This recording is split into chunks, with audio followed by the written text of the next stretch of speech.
Falmouth Community Television's coverage of town meeting is sponsored by the following corporate underwriters. The Steamship Authority is a proud partner in many Falmouth community events, including town meeting coverage, and for good reason. Not only do we have a terminal and offices here, about 1/3 of our employees call Falmouth their home. We always work hard to serve our neighbors, friends, and the traveling public. We recently put 7 new electric buses into service at our Falmouth parking lots. We're adding new vessels to our fleet, continuing work on our energy-efficient Woods Hole terminal buildings, and adding solar panels at our largest parking lot. At the Steamship Authority, we're serving the islands and you. Welcome to the Falmouth Chamber of Commerce. The Falmouth Chamber is dedicated to working on behalf of our members to make Falmouth a better place to live, work, and conduct business. We are committed to developing the economic, cultural, educational, and civic interests of our community and welcome the support from all organizations to achieve our combined goals. Whether you call Falmouth home, are a summer resident, or a visitor, we hope you take advantage of all that the Chamber has to offer. Hi, it's Brendan from Crane Appliance. Since 1983, our goal as a family-owned company has been simple: to give our neighbors on the Cape and Islands a great shopping experience. Rest easy knowing our professional team will listen to your needs and help you pick the perfect appliances for your home. At Crane Appliance, we know how difficult appliance shopping can be. Our team is here for you. Crane Appliance, we call the Cape and Islands home.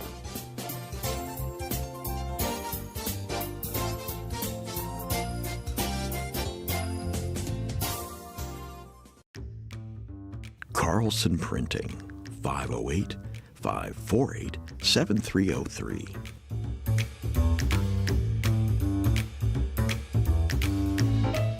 Our email address is carlsonprinting@gmail.com. Carlson Printing, for all your printing needs. Hosting services for fctv.org are provided by MegaNet Communications. MegaNet offers a wide array of internet services including Mega Backup Cloud Service, server co-location, T1, fiber, Metro Ethernet, as well as telephone services such as hosted PBX and digital voice. Their #1 goal is to keep your communications network up and running and allow you to focus on growing your business. 877-634-2638 or meganet.net. Proudly serving the New England area, K&K Talent Partners provide a personalized approach to full-cycle recruiting services. Their level of integrity and empathy is rare, and it speaks volumes about who they are as people and as recruitment partners. Our goal is to build trusted relationships and to create genuine connections that help companies grow. K&K Talent Partners, kktalentpartners.com. At Martha's Vineyard Bank, we know Falmouth, with locations in Woods Hole, on Palmer Avenue, and the Village Green. We deliver personal banking tailored to your needs, business solutions to help you grow, flexible lending to move you forward, and investment strategies that work for you. Whatever brings you in, we're your local partner. Martha's Vineyard Bank, your goals, our guidance. Additional funding and support provided by the following corporate underwriters. Francisco Tavares Incorporated is proud to be celebrating 70 years providing both residential and commercial landscaping. From landscape construction, maintenance to site work for over 70 years, our professional crews deliver a full range of landscaping, masonry, and yard enhancing programs. 508-548-0911.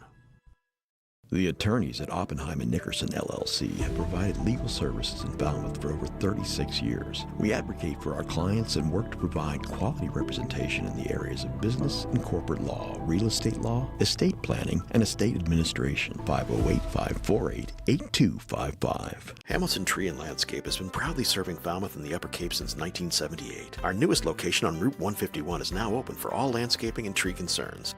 Appreciating your property is our motto as we continue to keep your tree and landscaping needs our top priority. Liam McGuire's Irish Pub. With a newly renovated dining room, it's what an Irish pub should be. Main Street, downtown Falmouth.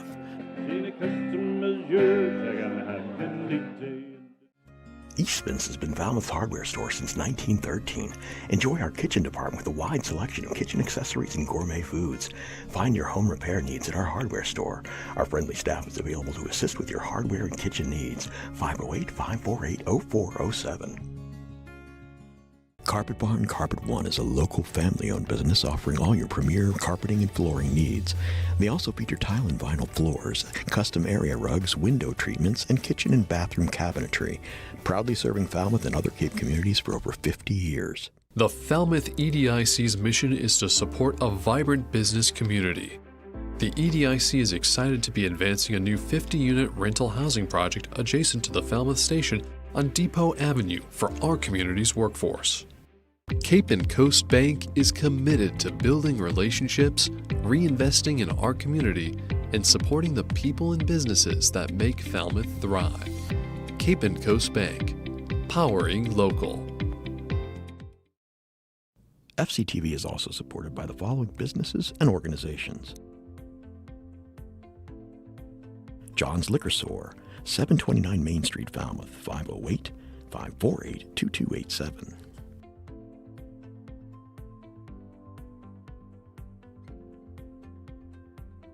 Erwin Lovell Real Estate, 550 West Falmouth Highway, 508-548-0703.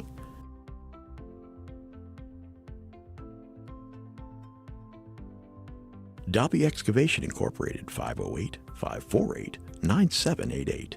info@dalbyexcavation.com.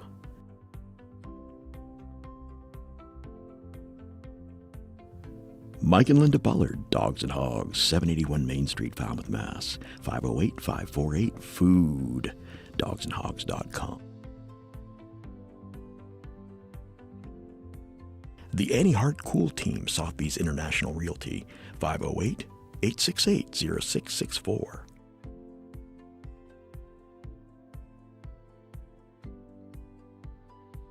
Village Lamp and Repair Shop, 508-274-2057.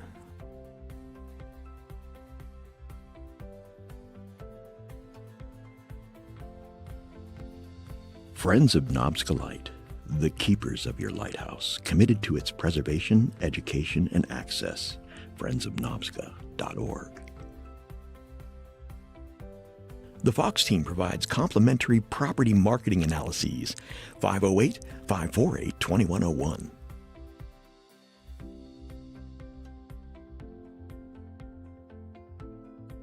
Soares Flower Garden Nursery, 508-548-5288.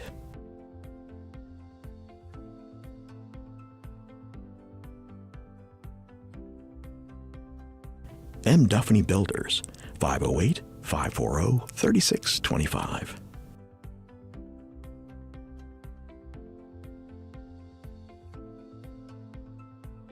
The Cape Cod Vibe, 668 Main Street, 508-457-5252.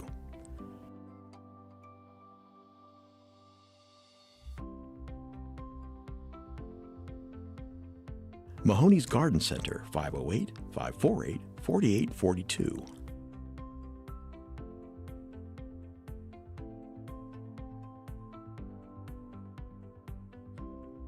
Murray & McDonald Insurance, 800-800-8990.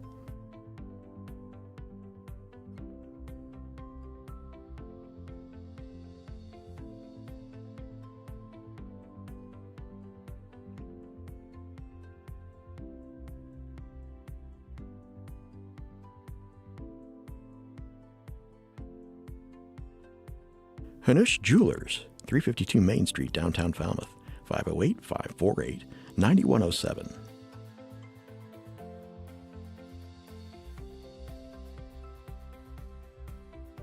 Denny's Barbershop, 508-548-6013.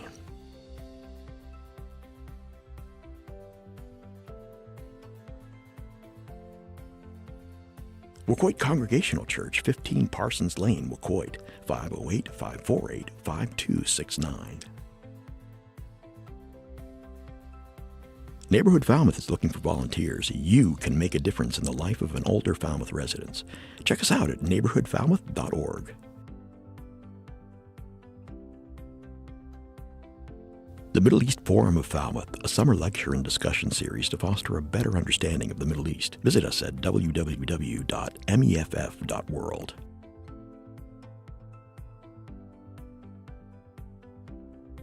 Falmouth Fish Market, 157 T-Ticket Highway, 508-540-0045. Steve's Pizzeria and More, 374 Main Street, Falmouth, 508-457-9454.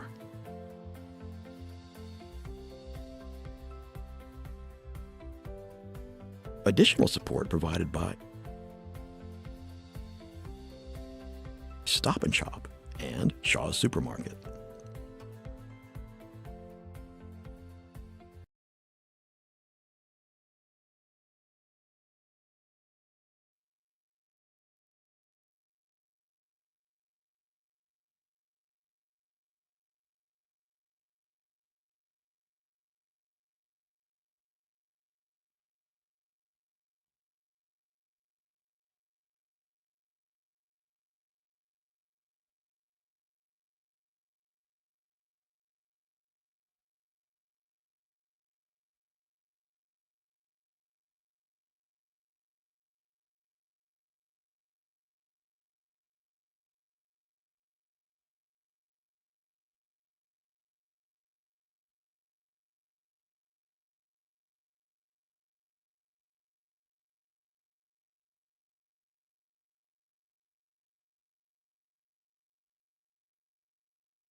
Okay, all town meeting members, please come forward, take your seats. Don't forget to check in and get your electronic voting device. All non-town meeting members, non-elected town meeting members should be in the balcony. We do have a microphone up there so that you could speak.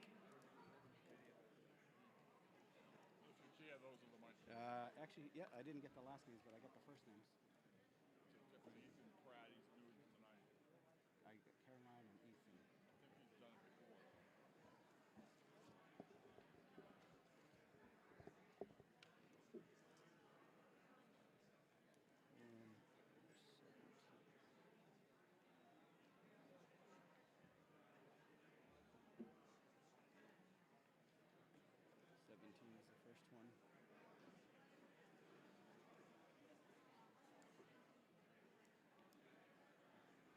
Okay, when we get started, we're going to start on Article 17 this evening.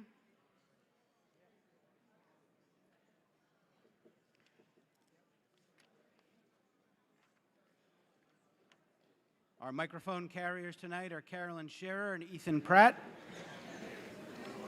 I want to remind all town meeting members and members of the public to identify yourself by name and precinct each time you speak for the record and for our coverage on FCTV Live, gavel to gavel.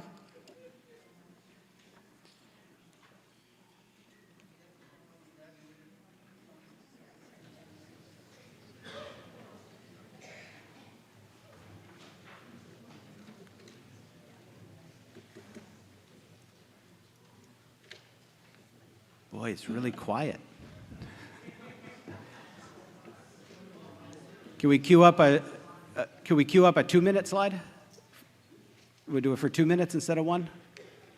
We could start? Okay. Why don't we do that? Let's cue the slide for the quorum. All town meeting members present. Please press 1A for the establishment of the quorum.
By a counted vote of 179, we have a quorum and the town meeting is in session.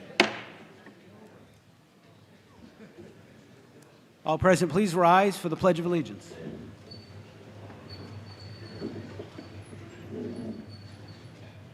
I pledge allegiance.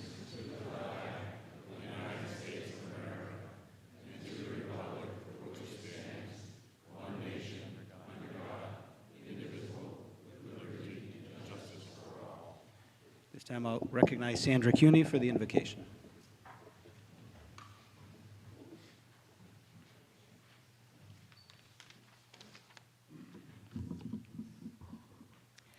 Lord, when it comes to meeting and communicating with each other, help us to be good listeners. Help us to be open-minded, putting aside our own agendas. Help us to be honest without being insensitive.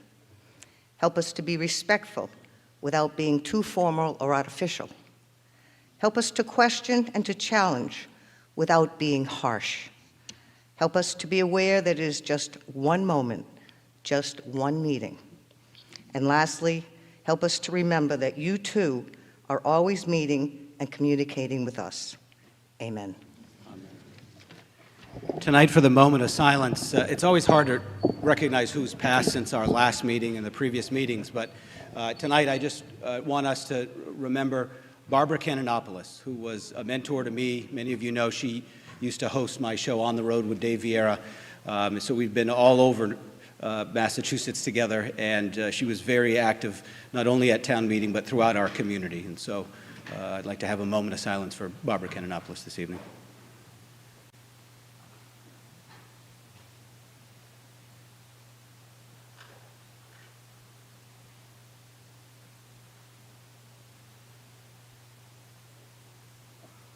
Okay. Quick story. Barbara and I are out at Penakees Island one day, and we're doing a show, and the environmental police that brought us out there asked Barbara if she would like to drive the boat. And she was already well into her 80s, and she says, sure, I'll try it. So she gets in there, and we're coming around that buoy at the dock off of Penakees, and they said, give it a little bit more. And she gives it a throttle, and we plane, and she looks at me, and she goes, and to think, all my life I've been doing other things. I'll never forget that. Okay, here we go. Article 17. This evening, the Vice Chair of the Finance Committee, Tim Gordon, is with us. Our Chairman is on leave for work. So Tim, welcome tonight. And I think all he has to do is give us the final number that we spend at the end of the night, but he's ready to do that as well, and anything else in between. So, okay, Article 17. This is the Select Board for the main motion. I move that the town vote Article 17 as printed, Mr. Moderator. Okay, as printed. And I have one announcement. Ms. Lichtenstein.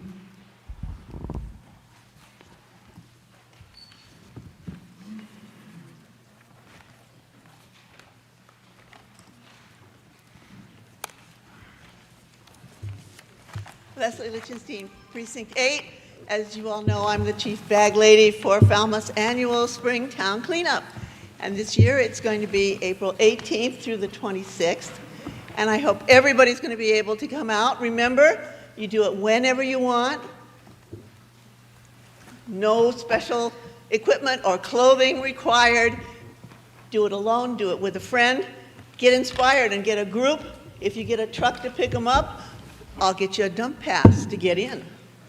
And I want you to think about something, because this is a one-time offer. Well, actually, I'll make it next year too, but what the heck.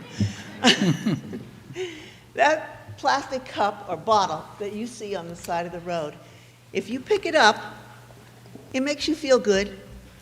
You made a difference. The town looks great. And if you want to think about it, if you don't pick it up and it stays there, it can stay there for 400 or 500 years before it breaks down. That's what, 6 or 7 lifetimes? And when it does break down, it becomes billions of little microplastics that get into the food and the water and into our what? Great, great, great, great, great, great, great, great grandkids. So where else can you do one simple thing, feel good about it today to make the town look nice, and save your great, great, great, great, great, great grandkids in the future? So please think about it and join me, and let's make Falmouth look really nice. Thank you, Leslie. Mr. Moderator, recognize if I the may? chair of the Select Board. Yeah, I just want to point out for the town meeting members that the explanation in the warrant is incorrect to the extent that the second to the last sentence reads, "This bylaw authorizes the Board of Health to promulgate regulations and procedures for administration and enforcement subject to Select Board approval." The words "to Select Board approval" should be deleted. So it's not subject to the Select Board approval. Let's just strike that out in the explanation. Mr. Moderator? And that is in article or in paragraph 13 or section 13. There's no language with respect to subject to Select Board approval in the text of the article. So, Mr. Moderator, as the Select Board representative and chair of this committee, I'll be making the presentation from the podium, and I ask that my fellow committee members, any that may be present, could join me. Thank you. Yep, the committee members want to come down for the presentation.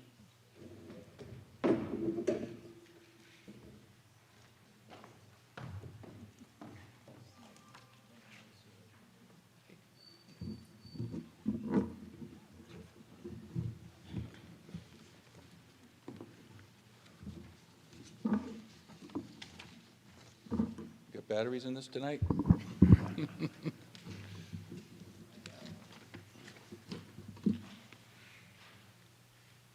Hey. So this is the Short-Term Rental Advisory Committee, and myself, Charlotte Harris was vice chair. I was the chair. Liz Klein is the clerk. Tom is a member at large, and Jim Cummings, who couldn't be with us tonight, is also the police department representative. And Kara Foley, excuse me, the real estate representative. So we had a working group last year. We came up with a working group's short-term bylaw. The Select Board looked at it and said, you know, this probably should have had a more public process. Maybe could have had a little more input. And, you know, it turned out that was correct. Pardon me? Okay, sorry. So we went back to the drawing board, formed an official committee, kept minutes, and public meetings, and most of our meetings were on television. I don't know if anybody saw them. We had started in February 2025. The goal was to create a general bylaw to regulate and manage short-term rental activity. And the rationale is a response to short-term rental growth, concerns about units disrupting residential activity, concerns about potential impact on year-round housing stock, and concerns about future commercialization and/or corporate operation. So that was a big concern I had at first. Turns out we don't really have a lot of corporate operation, but I think it's good to be prepared. If you're ever on social media, and if you've ever searched for anything to do with short-term rentals, you might be getting ads like this that are asking you, do you want to be a short-term rental owner? Would you like to increase your occupancy? There's lots of opportunities now for companies that want to come in and show you how to do it. So I hope we can get ahead of the curve and get something in place before we really do get more of a problem than we already have. So in our research, we invited folks from Plymouth and also Provincetown. Actually, Provincetown came down first. The chair of the Provincetown Select Board came, and they gave us their findings. They had already had the short-term rental bylaw in place for quite some time, and it seemed to be working pretty well and not presenting a lot of problems.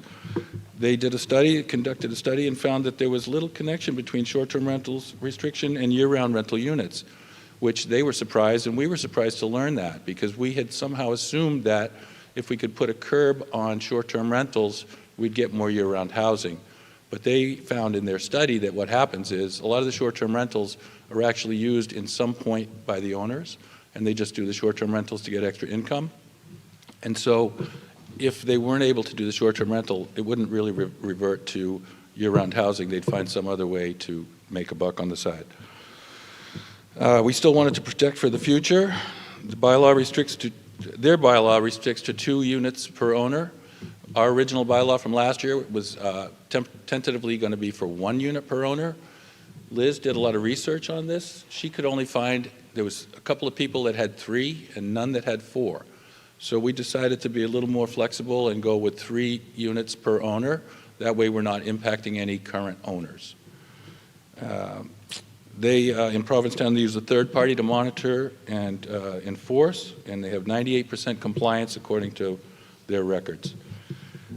They charge a pretty high fee for the license. Plymouth took a pretty different tact. The lady from the Plymouth Board of Health, the health commissioner, I believe, she came down and she explained that they were motivated by community concerns about parking, trash, noise, etc. And they implemented a bylaw focused on good neighbor guidelines, found it reduced workload because it reduced complaints, which was interesting because we've been really concerned about increasing our staff workload because obviously we got a lot of stuff to do already. So we were happy to hear that once you get a program in place, if it's managed correctly, it might not be too much of a load.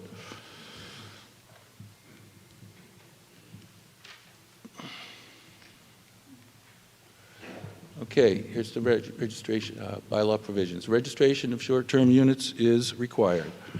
It'll require an operator who can be contacted at any time. It could be the owner, or if the owner's out of town, out of state, they might need to hire somebody or get a family member, somebody who's going to be within 20 miles, and they can respond. Because right now what's happening is the police go out, there's a loud party, they knock on the door, and the people say, well, I don't know, I rented it online, it was Airbnb or whatever platform, and there's no real way to communicate. The owner, the guest would have to send a message through the profile of whatever platform they're renting on. Our bylaw is going to make it a lot more effective for the police to be able to manage these things. As I said before, it limits ownership to 3 per individual, prohibits certain types of corporate ownership, allows certain LLCs and trusts, and preserves entrepreneurial nature of short-term rentals. We realize that these things generate a lot of income for a lot of folks, and they rely on it, whether it's people who buy them as an investment and they only use it full-time, and then they're going to live in the house later, or it's people that just use it to help get by through the year, pay their taxes or whatever. And it also is quite a bit of revenue for the town. I think it's about $2 million for the town, so it's nothing to sneeze at. And we wanted to mitigate the negative short-term rental impacts on neighborhoods, as I had mentioned. We feel like this will do that by having that person on hand. And you got to be responsible to answer the phone 24/7, and if you don't, it's going to be a problem. because that's when it happens, in the wee hours of the night when people are being woken up. So some of the problems anyway. Next, for the implementation, we're going to utilize previously appropriated funds. There's $50,000 that this town meeting approved last year when we had the working group draft. We decided to put that on indefinite postponement, but we still have the funds. I believe Mr. Renshaw has identified a company that's likely to be the one he might choose if we put this forward tonight. That'll be a third-party vendor. The town manager's office delegates the responsibilities. Shared enforcement, this part's important. Building commissioner, police department, town manager's office, town council, health department, board of health, and the effective date would be January 1st, 2027. And you know, the Board of Health had some concerns about this, and I understand that Mr. Goldstone is going to have an amendment to propose, which I don't think this committee is opposed to. Is there anything you guys want to add? Okay. Hi, folks. Just to clarify that just for the timeline, the working group that was originally established for this was in 2024. So we're going on about 2 years now of investigating this topic, just in case that helps you in your decision-making process. Sure. We did find out from the towns that we consulted that it's not as much of a problem as we feared. And that was really good news. It took some of the urgency out of it.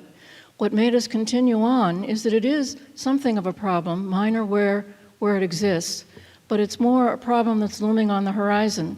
You've probably been reading about Barcelona, New York City, other places that are really huge, popular resort areas now forbidding short-term rentals because it undercuts their hotel industry and because they cause so much trouble, particularly within large apartment buildings. You could picture Liberty Green, for example, turning into a beehive of short-term rentals if some control isn't taken over it.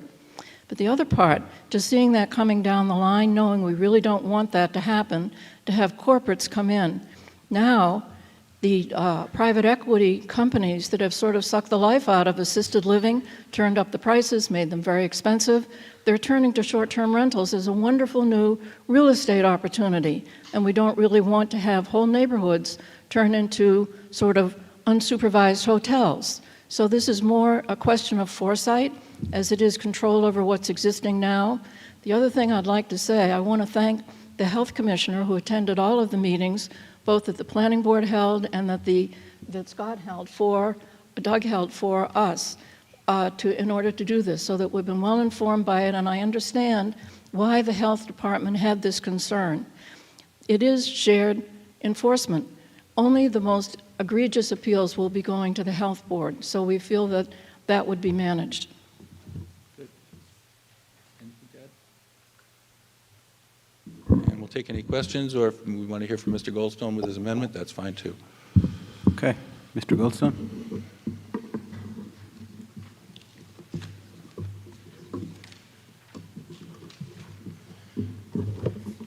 I'm Jed Goldstone. I'm the chair of the Board of Health. I'm also a town meeting member for Precinct 2.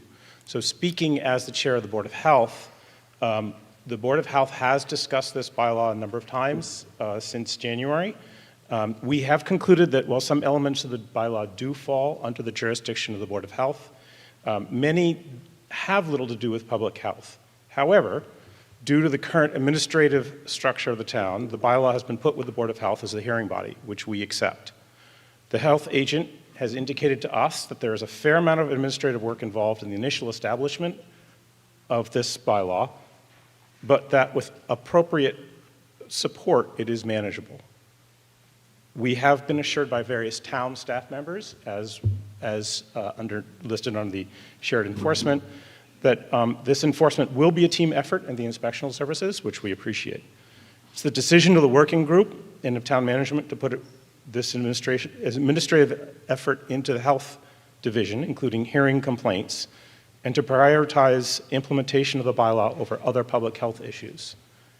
The Board of Health will monitor the impact of this bylaw on the health division and our own workload, since we do meet every other week for multiple hours.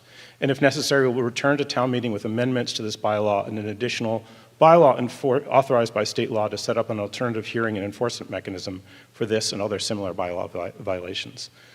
So we have talked about it in short, and we're okay with this, but we'll pay close attention to it.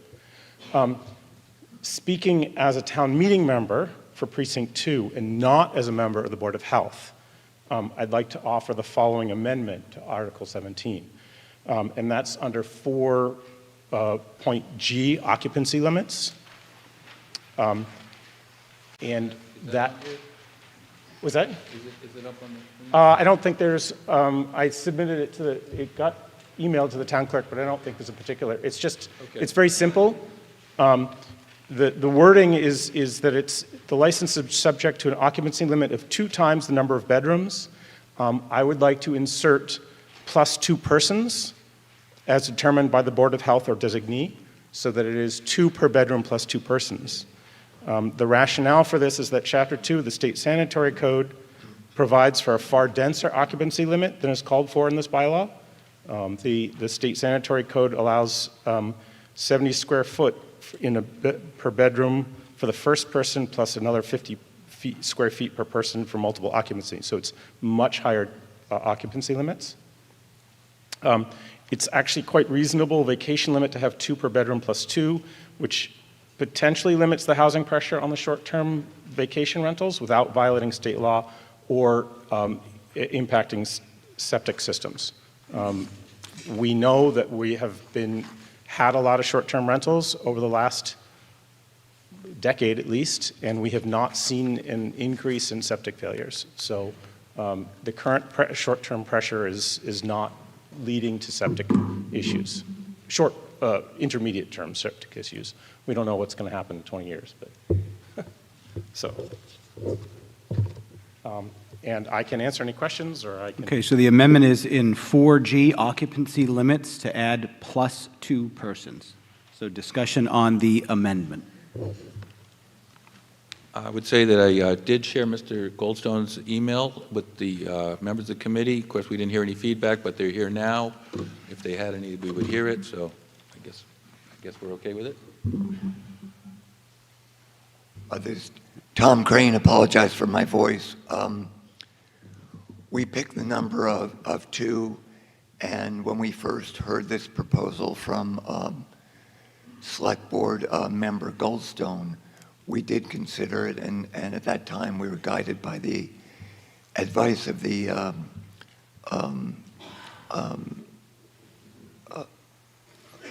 Board of Health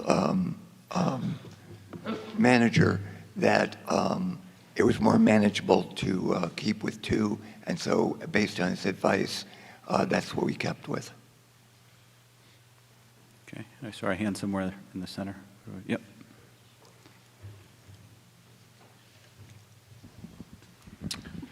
Hi, Foster Palmer, Precinct 3. I've talked with several people who have short-term rentals in other towns, and the thing that they've brought up is that if it's a husband and wife and they have a child, and the child is going to be in the same bedroom with them, that would bring it up to 3 people. And I'm just not sure how you're going to. I don't think it'd be good to have the child sleep in a separate place. I think the child, if the parents and the child, depending on the age, the child wants to be in the room with their parents, I think that should be acceptable. So if it says 2 persons, I think if you said 2 persons plus a child, or... Well, it's plus 2 persons, so it's 2 times the number of bedrooms plus 2 persons. So if it's for a 1-bedroom rental, you could, in theory, have 4 people staying there, although that would probably not really... But if you're 2 bedrooms, 2-bedroom short-term rental, you would have a total maximum of 6 in occupancy. So if you have somebody sleeping on the couch, or since it's a summer rental, sleeping out on the porch because it's really nice. I mean, it's sort of functionally probably what's going on anyway. So. And I think more to your question is, it's the number of bedrooms sets the capacity for the house. Whether or not they're in one room or another is really irrelevant. So that's not the intent. It's just the math says if it's a 4-bedroom house, you should have 8 people. The amendment says you can add 2 to be 10 people. I don't think there's much concern of what room they're in. Oh, okay. Yeah. Right. I'm sorry, I misunderstood. I didn't realize it was the people in the room, but they could not have a child or other people in there. No, that's not the intent. I don't think that's how it would be applied. Okay. Anything else on the amendment? Hearing none, the question will come on the amendment. All those in favor signify by saying aye. Aye. All those opposed, no. No. The ayes have it by a majority. If I could, there's one more thing I didn't mention about the license fee. The idea will be that we're going to, Mr. Renshaw will figure this out if we pass it.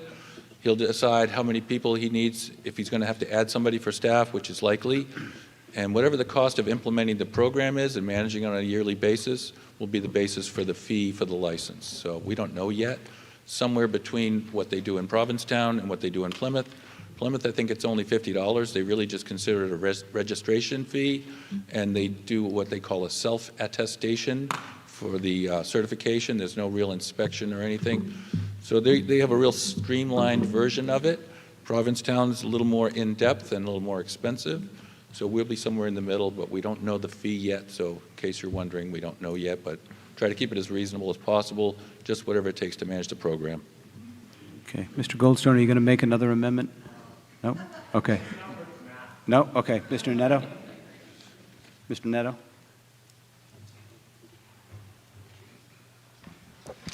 Joe Netto, Precinct 9. I wholeheartedly support this bylaw in the sense that when you have a noisy neighbor, it's hard to find the means to quiet them down at 2 o'clock in the morning, and obviously there's a whole procedure here. The only question I have is on page, and it's a legal one, on page 15, section 5, A, B, and D. Mr. Moderator, through you, could I ask Town Council on the legality of A, B, and C and D? Does this legislative body, this town meeting, have the legal authority to limit ownership? Do we have that authority to say you can only have 3 of these, or with the LLCs and the other, S corporation, C corporation? Is that legal for this body to do? That's my question. Maura O'Keefe, Town Council. Thank you for the question, Mr. Netto. This section of the proposed bylaw is based upon other bylaws that have already been approved by the AG's office. So I can say that, yes, affirmatively, it is legal. Okay. Further discussion on the main motion? Yeah. Ed Swartz, Precinct 3. I'm a little confused on the occupancy discussion. For example, if a house is 2 bedrooms, they have bunk beds for kids in one of the bedrooms, 2 people in the other bedroom, there's a pull-out couch, you've already over capacity to what the bylaw says. And secondarily to that, we have numerous timeshares in town that I actually owned one for a long time that has a 2-bedroom condo unit that says occupancy 8, studio with occupancy 4 or 5.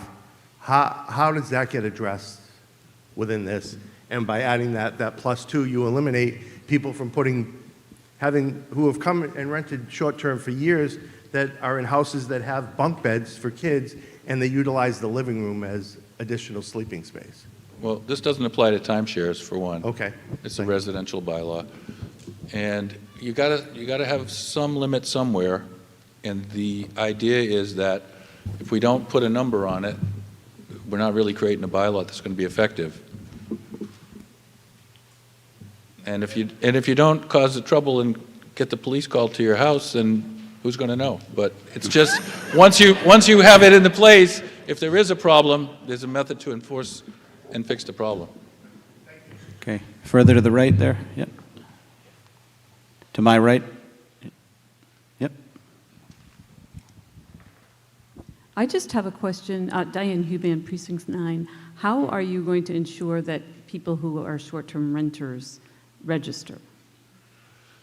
Well, if you have a short-term rental, you have to register with the state, and all the platforms do report, and they do follow the law. So if the town passes this, it'll be reported to the platforms, and they'll have to make a record of it and comply. It works already in other towns. Did you have something on that? And a lot of these third-party organizations, including, for example, the group that's working with Provincetown, what they're able to do is go and see who is listing their units online, right? So go on to Airbnb, go on to VRBO and these other websites, and they're able to look at if this unit is saying it's here in Falmouth, are they also appearing on our registration list? So there's a way to look at that online activity and correlate it with who's registered.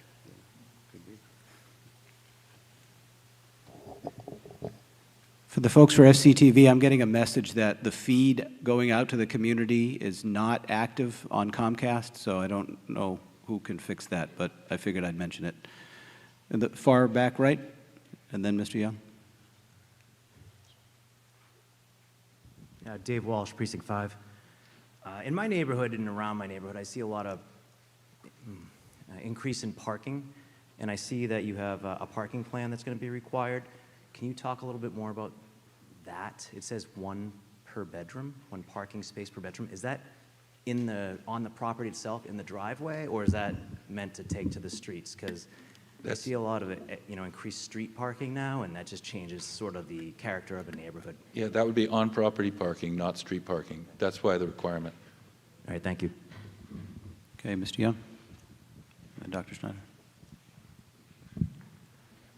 I do just want to observe, I think everyone in the committee, and I'm sure in town government, is going to be very curious how many short-term rental owners come out of the woodwork and comply with the bylaw. We're just guessing whether it'll be a few hundred, it could be 1,000, but it's something, we expect voluntary compliance, but we just don't know how many have not registered, even though, frankly, all rentals in Falmouth have been required to be registered, and so it's just sort of a wait and see. Mr. Young. Bob Young, Precinct 5. I noticed up there it says engage third-party vendor. Could they elaborate on that? Is that somebody that the town is paying to help run this? And would they be included in the enforcement group? Yep, that's the $50,000 that I mentioned earlier that we had appropriated at last year's town meeting, and that will be to hire the vendor, and then there'll be an annual fee, which is yet to be determined by Mr. Renshaw will evaluate the level of service and decide how much we need to spend to effectively manage it with the help of the vendor. Some work will be done in-house, but we hope the majority can be done by this vendor. Another part of that question, who pays for the third-party operator? The owner. It could be that the owner and the operator are the same, but what has been happening is there's some sort of a commotion over the weekend that the renters are there, but by the time you have to go answer nobody knew who to call, who to go, and the person who actually owns the house is in Utah. Who knows where they are, actually, so there's no one to really address the issue. So if you're not an owner-operator, then you're going to have to find a third-party operator to be able to answer those questions. And they need to live within a 20-mile radius and be available 24/7 so that questions can be answered for the renter and for the people who now have an issue. That would have to come out of the owner's pocket. Sorry if I misunderstood the question. I thought you were talking about the vendor. That's what I thought he was as well. Dr. Schneider.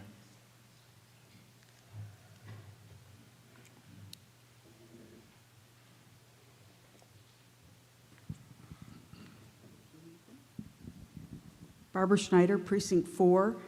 As a person who does use Airbnbs, I will say that one of the things I wish we could adjust, and I don't know how to do it, and I understand the reason for it, under 8E, where it says that at any point during the use of the property, the number of people present on the property, cannot exceed twice the occupancy limit.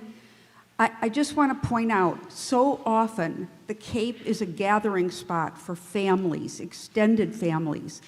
It is also a gathering spot during a wedding, for example.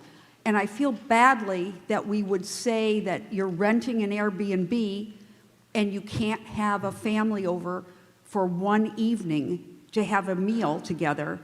And it would seem that our laws that control noise and control parking where it is to be had would do enough to keep that under some kind of control. That's the one thing I see in this that's not realistic. I think, I know that when we had someone illegally renting their home in our neighborhood, people noticed cars and started to look online and found that they were using it as an Airbnb and had to be told that that's not allowed where we live. So people do notice those things, but I wish we could do something where just for one part of a stay, someone could have a family over. Unfortunately, if it's a short-term rental, those guests change every week. Do you want to have a wedding down your street every week? Probably not. I mean, not likely to happen, but it's what we're trying to avoid.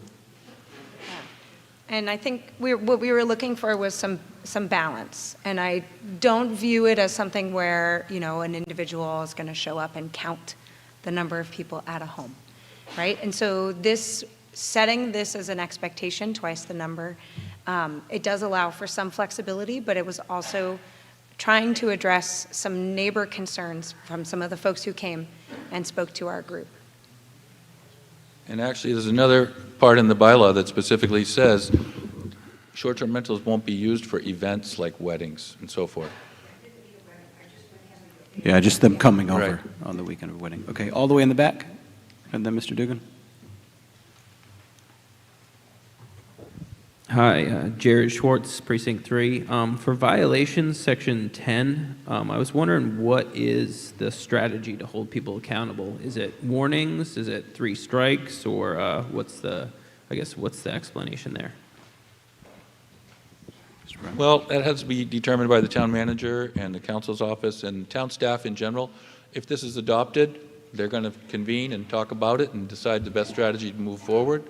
So, that'll be up to them, but there is significant penalties that could be applied if so desired. I'm hoping that the first time could be a warning and there'll be a log of it. The second time maybe there'll be a fine, and the third time it might be more. So that's not really figured out, but we'll trust the town manager to decide that. Okay, Mr. Dugan.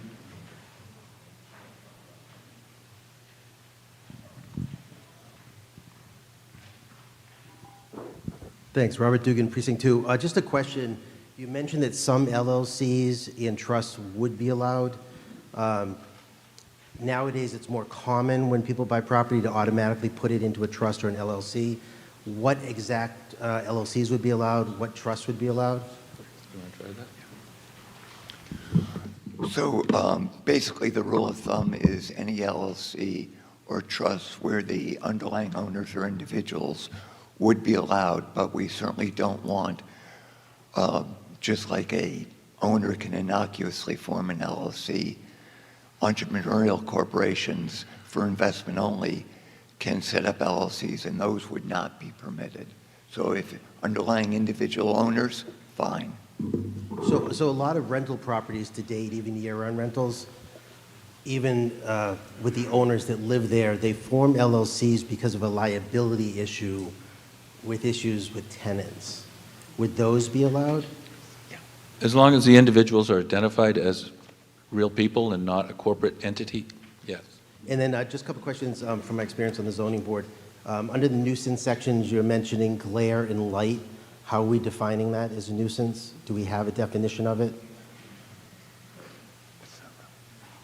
I'm not sure about that one, honestly.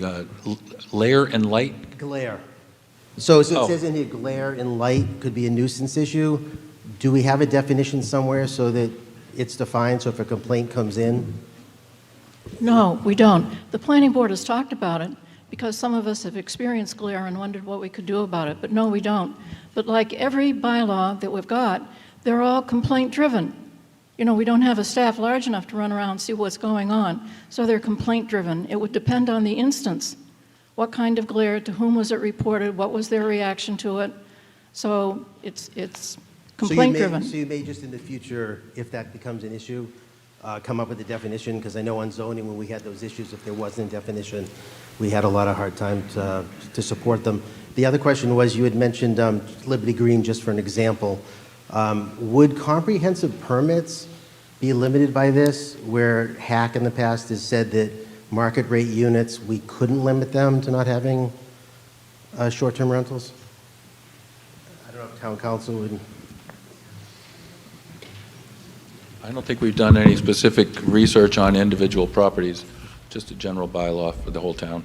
I'm not certain about the market rate properties. I know that the restricted properties would be, there would be something in the deed rider about that, but I'd have to look into the market rate properties. I know on Liberty Green originally, Microphone. I know specifically on Liberty Green, when the board at the time tried to limit the market rates to year-round and not short-term rentals, we had been overturned by the state. So if we do have comprehensive permits around town that are rental properties, and there's a good chance they won't have to comply with this. It would probably... Why would they not have to comply? I don't get that. If it's a Because short-term it's their- rental, yeah. it's a townwide bylaw. Seems like it should. Are we done with that, or do you have anything else? Okay. Mr. Latimer?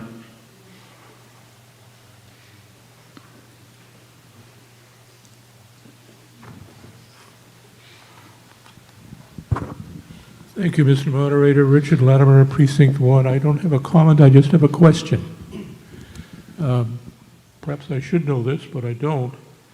But it looks here in sections 11 and 12, there's non-criminal disposition, and then there's civil penalty, which is, by definition, non-criminal.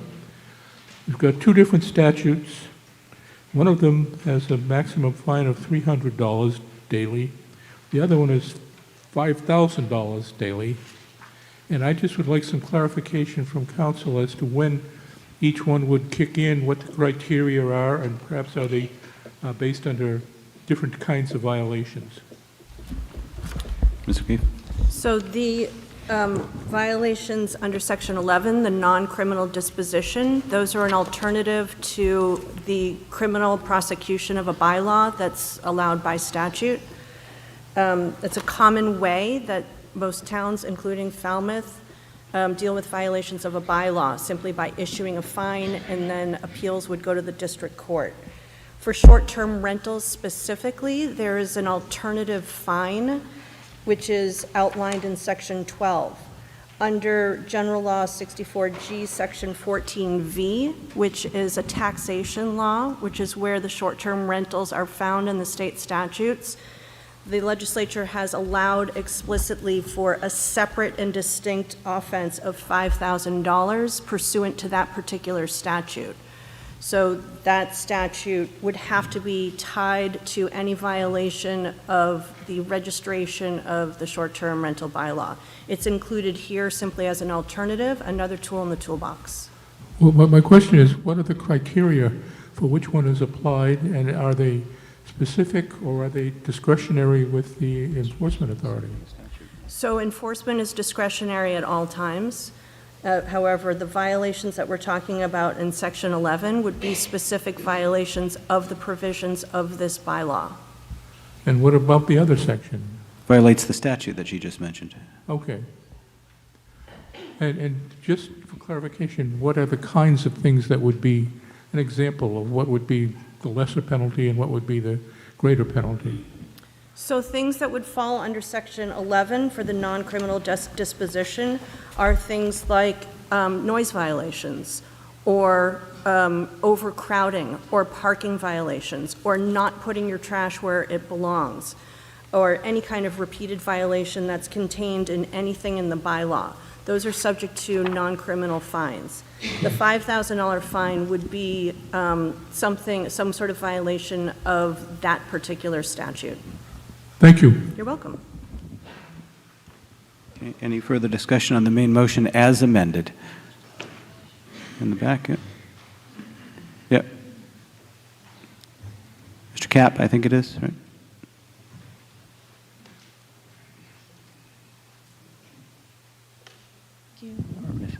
So I am standing to make a comment on the actual bylaw. So we've passed the amendment, have we, Mr. Moderator? Yes, the amendment's Okay. included now, and the motion is the main motion as amended. Thank you. Dale Cap, Precinct 3. I know that this has been talked about a lot, and I still have a bit of a concern. And that is under Section 13, giving the authority to the Board of Health.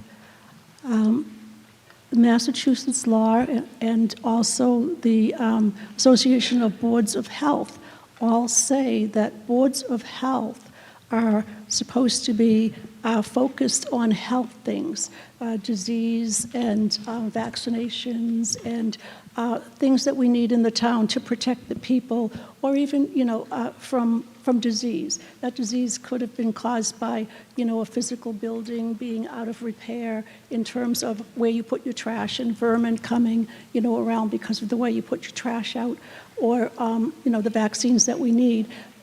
The one thing that the boards of health have that the rest of these shared environmental agencies or persons have is that the Board of Health doesn't need approval from the select board or the town meeting to come and make a regulation and enact it. And that's because their focus is disease. And if you had a disease like COVID, there's no way that the Board of Health would have time to come to the select board or the town manager or the town meeting members and ask them, oh, can I implement this? So for me, I really don't feel, and I know you've talked about it, but I really don't feel it belongs with the boards of health. I understand, in the regulations, nuances is if somebody has trash on their property and they, because of I think they called it filth, then the nuisance is that now they have rats running around the neighborhood and their neighbors are going to have rats running around their property. I'm just wondering if it's possible to, you have shared enforcement, why not give the enforcement, and the boards of health, it doesn't oversee housing. They inspect, and then they contribute what they found to the different housing or agencies that need the information.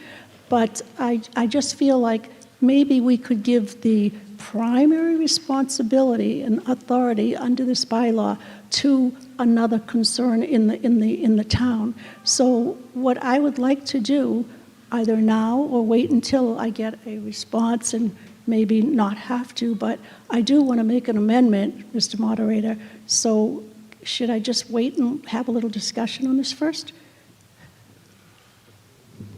Well, I will Do say you want to that address the question and then see if you want to make an amendment? I will say that the Board of Health did share that exact concern, that they have primary mission, which is much different than the short-term rental bylaw.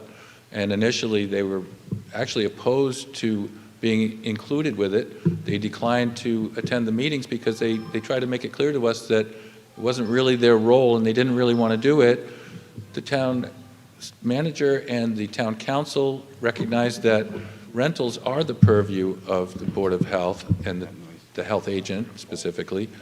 So it was still believed that that was the proper place to put it, and I certainly understand your concern. When we don't want to increase their workload, the idea with the license is to facilitate the implementation and the majority of the management of the bylaw. Okay, let's let without Mr. being Goldstone from the impactful. Board of Health make a comment, and then we'll decide if we're going to put an amendment on the floor or not. Go ahead.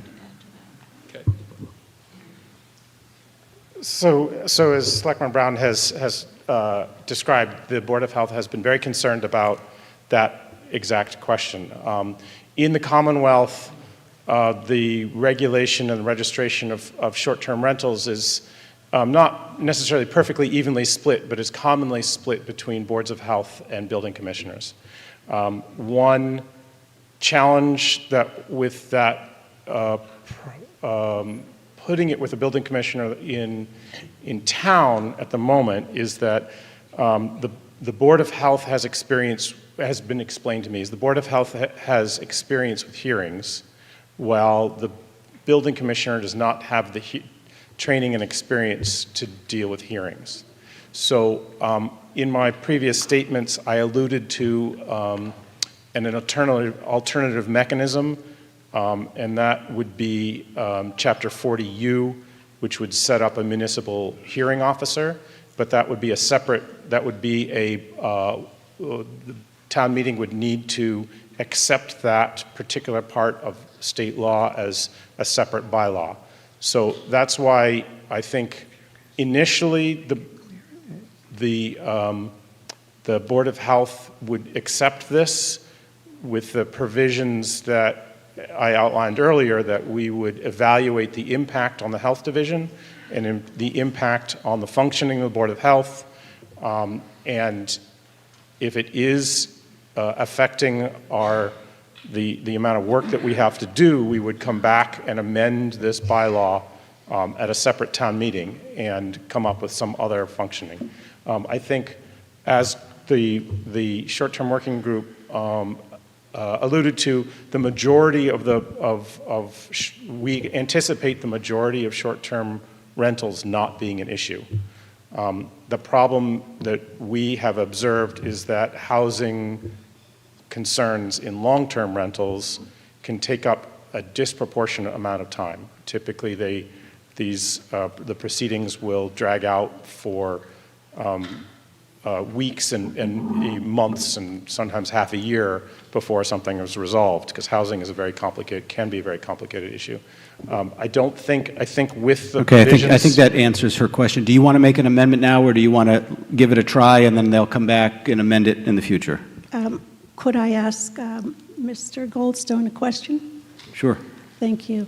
Mr. Goldstone, because of the Boards of Health's ability to just set up rules and regulations without any oversight, how then, or what then, can we put in this bylaw that would say that in the case of this bylaw, that's not something that you'd have an authority to do? And I do note that the select board, the deletion of the words that we spoke of just earlier in terms of an oversight by the select board and town meeting, it leaves open the fact that you can make rules and regulations on this whole bylaw, which is rental-based, and without any oversight. So what is it, and how can we just close that door? In the case of Board of Health regulations, we are required to hold 2 hearings that need to be advertised for, is it 14 days before each hearing? So there needs to be advertised public hearings for any regulations. I don't foresee us specifically passing regulations. We might pass a policy or a rule, in which case it would be in open meeting that anybody can attend. They are advertised open meetings. Probably the whole 3 strikes, and then we'll look at serious fines. Typically, I do not anticipate very many short-term rental operators wishing to come before the Board of Health. And just speaking informally, we would not be happy with them. Jed, I'd like to add to your answer and clarify something. The assignment of responsibility to the Board of Health was not a local choice. Massachusetts law assigns the health and safety of rentals to the local boards of health. So it wasn't purely a local decision at all. We were going along with state law. And if you take a look at Section 13 that you drew our attention to, it says Board of Health or designee, foreseeing that many others would be involved, and it would be involved on a case-by-case basis. So I think that I can see why you would wonder about an amendment, but I don't think it's really necessary, and I didn't want you to think that somehow Falmouth was trying to do something out of line. We are fitting into the system that was set up by the state and that other places have adopted. I would absolutely say that I am not in any way suggesting that. So, excuse me? Okay, we're going to No, make... but I'm just You're gonna make an amendment? replying to the planning person. I know that that's the intent now, but as this bylaw goes forward and we have a whole different set of people in charge, we have written down in this bylaw that it is possible.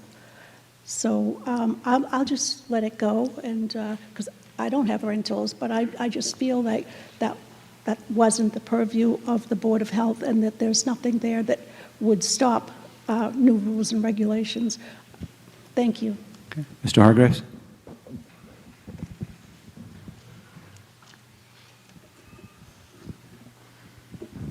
Thank you. Peter Hargraves, Precinct 9. I'm sorry to extend the discussion, but there are certain things that become bones of contention on short-term rentals, and one in our neighborhood is the parking. And the reason I bring this up, it had an answer at our precinct meeting, but the answer I heard here tonight is different. Jim Cummings, who isn't here tonight, said if a road is at least 20 feet wide, then the parking on the street can be counted as part of the parking available for that house. But it sounds like tonight we said all the parking has to be on the property. Could you clarify that for me, please?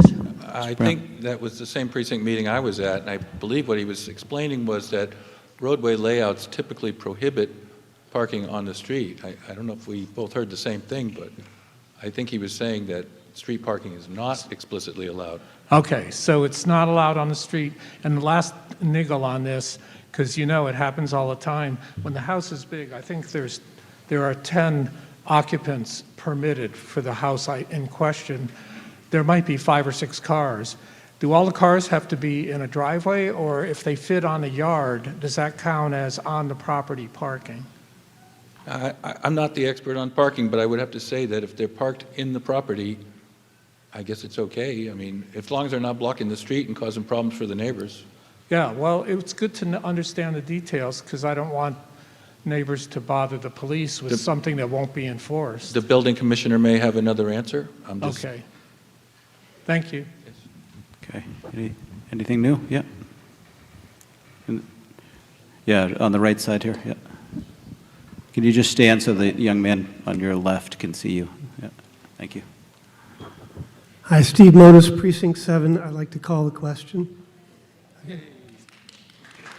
Okay. You're actually the last hand I had up. So all those in favor of closing discussion signify by saying aye. All those opposed, no. The ayes have it. The discussion's closed. The question will now come on the main motion, Article 17, as amended. All those in favor signify by saying aye. Aye. All those opposed, no. No. And the chairs of the ayes have it by the majority. Okay, thank you. Article 18. Tom? This is to amend the Code of Falmouth for rental property. Select Board for the main motion. Mr. Moderator, I move that the town vote Article 18 as printed. 18 as printed. Okay. Who held this one?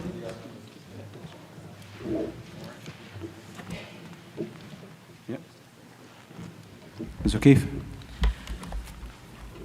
So this is very straightforward amendments to an existing bylaw, Section 172, and it's in recognition that once the short-term bylaw has passed, that the existing rental bylaw had to be amended accordingly. Now it is made clear through these proposed amendments that the Section 172 about rentals is for year-round rentals and does not apply to short-term rentals. There are also some housekeeping amendments that are proposed to be made to update an older bylaw that didn't comply with the Fair Housing Act. Okay, any further discussion on Article 18? Hearing none, the question will then come on the main motion as printed. All those in favor signify by saying aye. Aye. All those opposed, no. The ayes have it, unanimous. Article 19, Article 20, Code of Falmouth, Streets and Sidewalks. Mr. Moderator, I move that the town vote Article 20 as printed. Article 20 as printed. Who held this one? Okay, Mr. Finner. We got a microphone back there? Yep. It was held, yeah. Mr. Moderator, Mark Finneran, Precinct 2. I held this article for a neighbor of mine, and her issue is that as soon as the town put in the sewer, she had a house that for the past 50 years has had carpet in the cellar, has been dry, never a water issue. And as I said, as soon as the sewer was put in, her cellar flooded immediately. She lost her heating system, her hot water heater. She was forced to spend in excess of $70,000 on pumps and dry wells to take care of the water that's now flowing into her basement.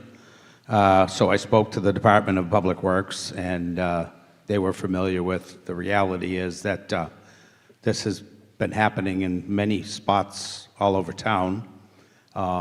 It actually happened in the initial sewer installation decades ago. When I drive up Walker Street to go to meetings, you can see after the rain, there's houses there that have hoses out, pumping out their cellars. I investigated further, and at the end of Mara Vista, I found many houses with the same issue. Previously dry, and until the sewer was put in, now their cellars are flooding. And the geology of the area here is that a lot of this ground is hard pan, which is a very hard, it's left by the glacier when it was here 18,000 years ago. And when you disturb that ground and you dig a trench, put a pipe in it, fill it full of crushed stone, it basically becomes a retention basin. And the person who happens, or persons who happen to be on the lower end of that, when the trench fills with water, it just drains into their cellars. I found out the other day there's actually a person on Ardmore Street who was forced to fill in their basement with crushed stone because they couldn't deal with this. I know another couple people that I've encountered on the end of Mara Vista who also had previously dry basements and now are spending incredible amounts of money to keep this water out. There's a woman on 404 Mara Vista and her husband. They just spent $15,000 for a dry well to take the water that they were pumping out onto the street, and the engineering department asked them to stop. So they did that, and it's still, this dry well system still has an emitter, and the excess water flows out onto the street. There's nowhere for it to go.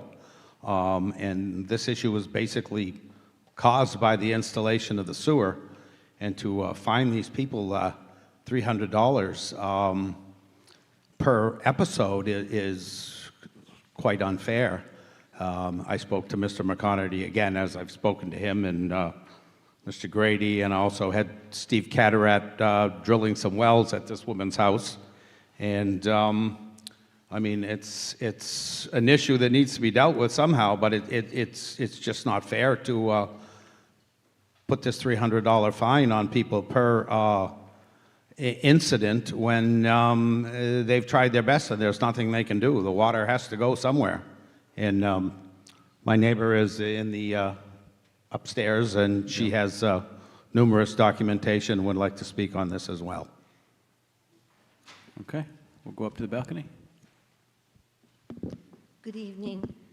My name is Jacqueline Yurga. I own 19 Elysian Avenue, Precinct 2. Shortly after the town excavated Elysian Avenue for sewer installations, I began experiencing water infiltration into my basement. Prior to this work, and I've owned this house over 43 years, I had never experienced any flooding issues. After consulting with both my plumber and engineer, they confirmed that there were no prior basement water issues and that changes to the groundwater flow caused by disruption from the water installation are likely the source of the problem. I've reached out to the town numerous times. I have a folder of letters I have written about reporting this issue that I have and requesting assistance. However, I have never received a reply. Since then, the flooding has continued. I have spent many tens of thousands of dollars on plumbing, basement, water, proofing, engineering consultants, and measures to mitigate the problem. The only way to manage it is by using sump pumps, which discharges water into my yard and ultimately flows through gravity onto the street. I am deeply concerned that Article 20, as it is written, will penalize me for addressing the problem that, in my mind and my experts' opinions, was caused by the town's work. While the article provides exceptions for temporary circumstances, mine is not a temporary issue. If adopted as written, I will be forced to choose between allowing my basement to flood or facing civil penalties during heavy rainstorms. I respectfully urge you to consider amending Article 20 to provide an exemption for property owners like mine, where homeowners are managing the unintended consequences of this municipal infrastructure project. Thank you. Okay, Mr. McConerty?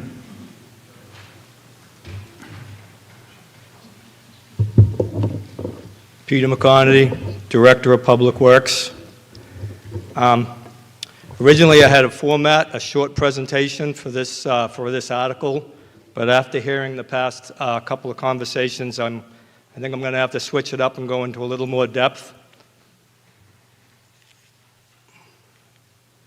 So, Article 20, we're looking to add Article 6, the discharges onto public roads and sidewalks. What is Article 199, the streets and sidewalks?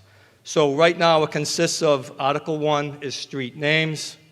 Article 2 is obstructions at intersections. It could be sight distance, it could be trees, it could be telephone poles. Article 3 is obstructions of driveways. Same thing, could be trees, could be sight distance. Article 4 is use of wheeled devices, that is scooters or skateboards on sidewalks, etc. And Article 5 is the closure of streets. So Article 6, what we're looking to do is add the discharges onto public roads and streets. What the legal outline of this is discharges of liquids onto public ways often results in a public nuisance and safety hazard, and the town has an obligation to protect the health and the public safety. So from a public works perspective, what does that mean? So what I can say is we have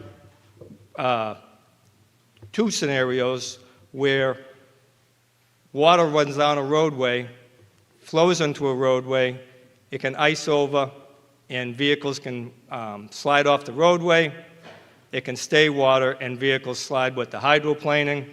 Or if it goes over a sidewalk and it freezes on a sidewalk, we've also had people that slipped and fell and broke bones and went after the town. So this is what we're trying to resolve. So what does it mean for public works? So the instances we're talking about is not a minor inconvenience. We're not talking about a landscaper. We're not talking about irrigation or someone has a sprinkler out in the yard. We're generally looking at unreasonable amounts of liquid discharges that can last several hours, several days or longer. I'm going to share two projects that we're actually working on currently. It can cause damage to the public infrastructure, asphalt roadways. In the summertime, the water gets under the asphalt, it loosens up the asphalt. In the wintertime, it gets under the asphalt and freezes, it pops the asphalt, and then Public Works is left to, is chasing, dealing with repairing the asphalt and broken edges of roadways. It deteriorates the roadway. It causes motorists, pedestrian, bicyclists, and ADA compliance issues. Obviously, if there's water or ice on a sidewalk, that causes big ADA compliance issues. And it can cause debris and pollutant transport from public roadways into municipal storm drains and water bodies. If water's being pumped out of someone's basement, that as a town, we don't know what's in that water. We don't know what's in your basement. It could be anything. There's oil tanks, there's fertilizer, there's different things in a basement. It can cause water degradation from water quality concerns. So what this article will accomplish, currently, Public Works is working with several property owners on resolutions to correct the situation. There are some property owners, and I'll show you in a minute, that deliberately discharge liquids into the public roadway, and they promptly escort our inspectors off their property multiple times during our site inspections, even when we go in and try to talk to them, try to go in and find the cause of the situation. It's been going, we've had, one of the situations that I'll show you has been going on for over 4 years. In order for the town to rectify these types of situations, the article needs to be approved and incorporated into the Falmouth Code. It'll outline the provisions that the town can take to rectify problematic discharges onto the public roadways. Project number 1, everyone's driven down Surf Drive. This is the Surf Drive parking lot right across from the bathhouse, the Mitchell bathhouse.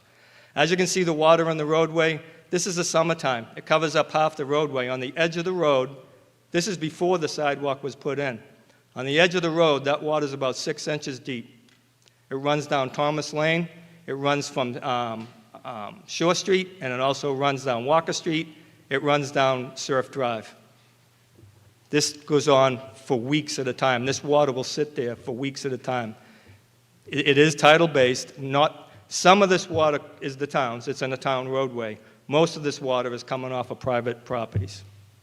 You can see on the left the water. You can see on the right, we have our Public Works personnel there with pumps trying to pump the parking lot, the water into the parking lot, which causes, there's your water quality degradation, pumping storm water that has sediment and everything else into it, into a parking lot that eventually gets into onto the beach.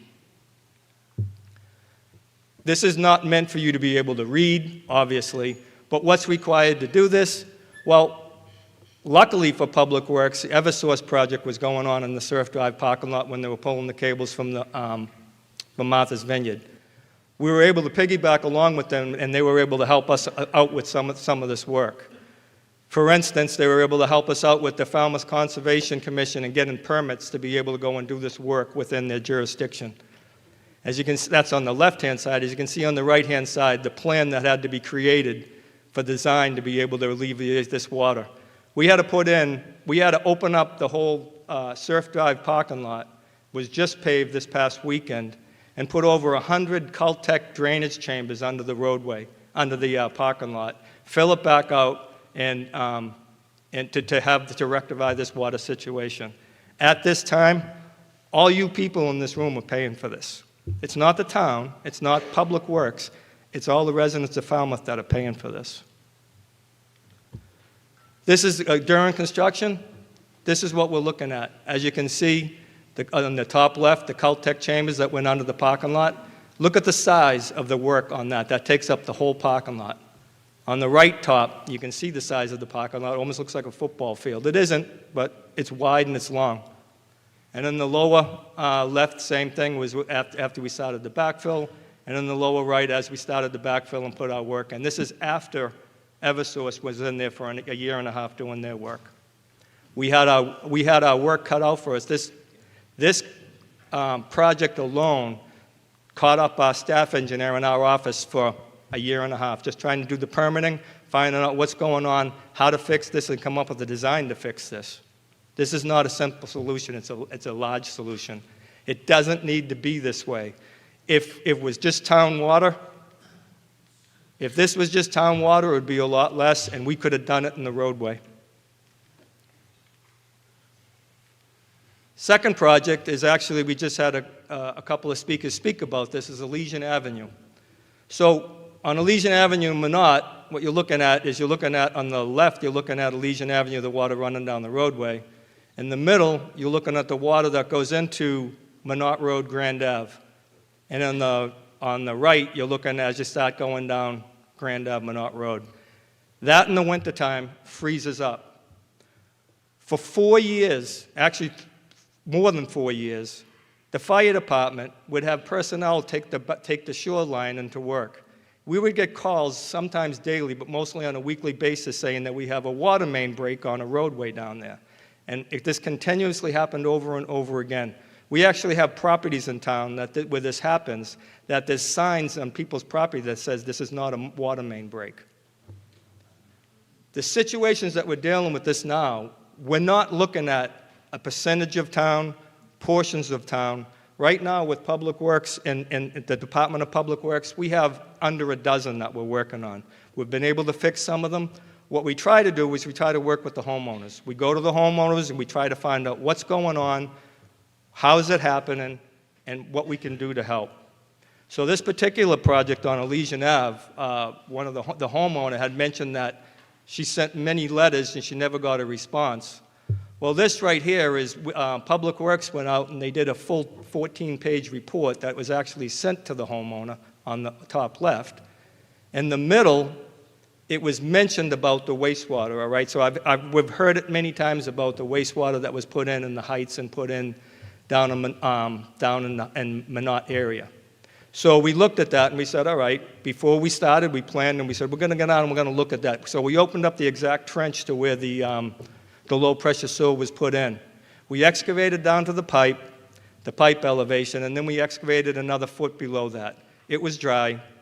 The soil contents in that area, it's a infield mixed, if you look it up in the soil profiles, it's an infield mixed soil, which the top 24 to 26 inches of it does have like a clay a mixture where water does not come, water will not move through easily.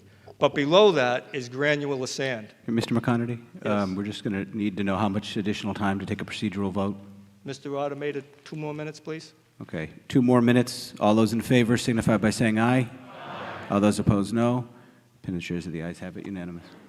Thank you, Mr. Moderator. I'll make this quick. So what we did is when we went out and we backfilled, we came back and we put a impermeable barrier back in the trench at the property line to make sure that no water was running down the street, going down that trench and going onto the property, to make sure that it wasn't within the sewer line. The sewer line gets connected up to the property line, and then the property owners get a private plumber to put to connect into the house. You can see the bottom 3 photos is actually profiles that we took that shows the water. When we went out there and we gauged the water, we put monitoring wells in, we gauged the water. The water was about 1.5 feet below the basement. There was one time that we went out there that the pumps were running and it was about 3 to 4 tenths below the basement. So to say that Public Works or the town has not been doing anything is a little disingenuous. So with that, I wanted to be quick. With that, I think I've outlined from Public Works our perspective on how this needs to be passed in order for us to be able to do our job. If this passes tonight, we're not going to come down with a hammer tomorrow and go to these 12 properties and say, you have to do this is it. We're going to continue the way we're working with the abutters that we're working with. Some folks, like down on Surf Drive, we will have to be a little more forceful with, but that's different circumstances. So please approve Article 20. Thank you very much. Okay, Mr. Latimer.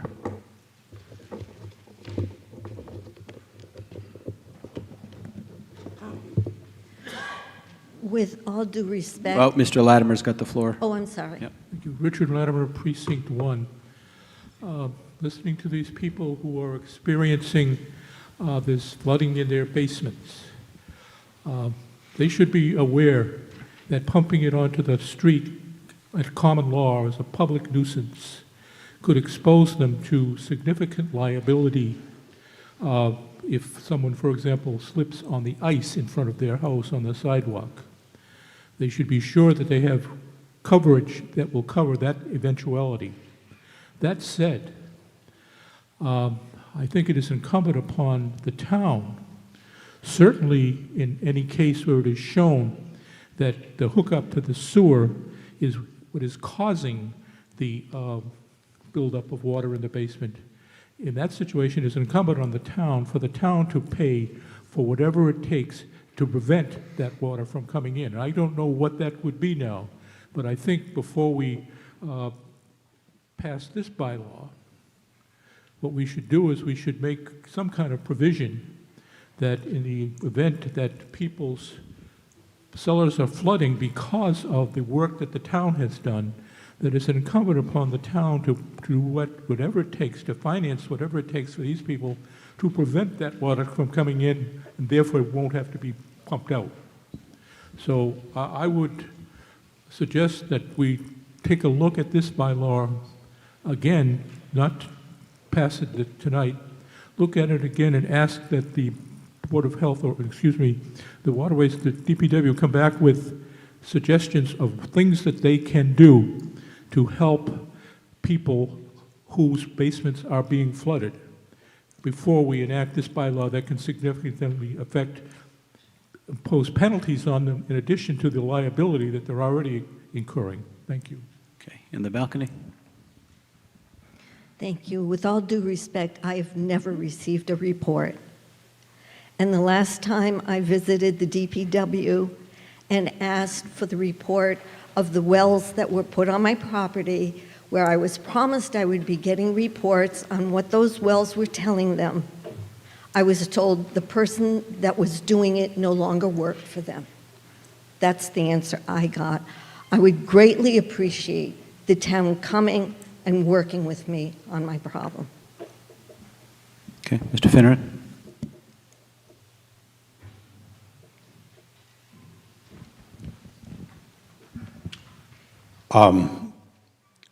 Numerous people that I spoke to all say that their cellars were perfectly dry until the sewer went in. In the case of Jackie, she has had Panton as a plumber for 40 years, and they're aware that the problem started when the sewer went in. And that's the case with people on the end of Mara Vista. I mean, if you look at the way the thing works, when the pipe's laid out, the people on the lower end of the layout are getting this water. And previous to the sewer, it was not there. I mean, Jackie has spent over $70,000 at her house. She's made every effort to deal with this, but the water has to go somewhere. And as I said, this water previously, before the sewer went in, just flowed out back into Little Pond, flowed down the street, wherever it went. Now it's finding its way into people's basements, and it's not a new problem. I mean, it is an issue with the old sewer layout. She's perfectly willing to work with the town. I do know that when Steve Ketterett went and drilled the monitoring wells there, soon after that, he found another job somewhere. He doesn't work for the town anymore. I don't know about the report or whatever. I kind of dropped the ball. I was following it with her. But this is a genuine situation where she's doing her very best. And to fine her $300 an episode, I mean, this happens once a month. It's simply unfair. And also, I spoke with the guys who put the 7 sump pumps in her basement. She also had to put in a generator to power this stuff. Her electric bill is in the hundreds every month. And the guys work all over the state. It's not Busy Dog, which is the one everyone's heard of. Okay. Can't recall the name at the moment. Okay, Mr. Finneran, time's expired. Okay. Well, the guy did say Mr. he Neto. knows of an entire street in Amherst Mr. where this Neto. happened after the sewer was installed. Mr. Neto?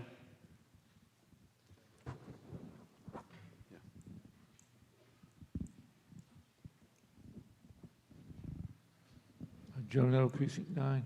I have two parts. The first part I'd like to say is there anyone here who could help this person up in the balcony to write an amendment to this article to help her? Because I'm familiar with this problem, I'll get to. But if there is anyone here that would help to write her an amendment to this article, which would protect the homeowner, and Mr. McConerty is correct, he's trying to protect the town.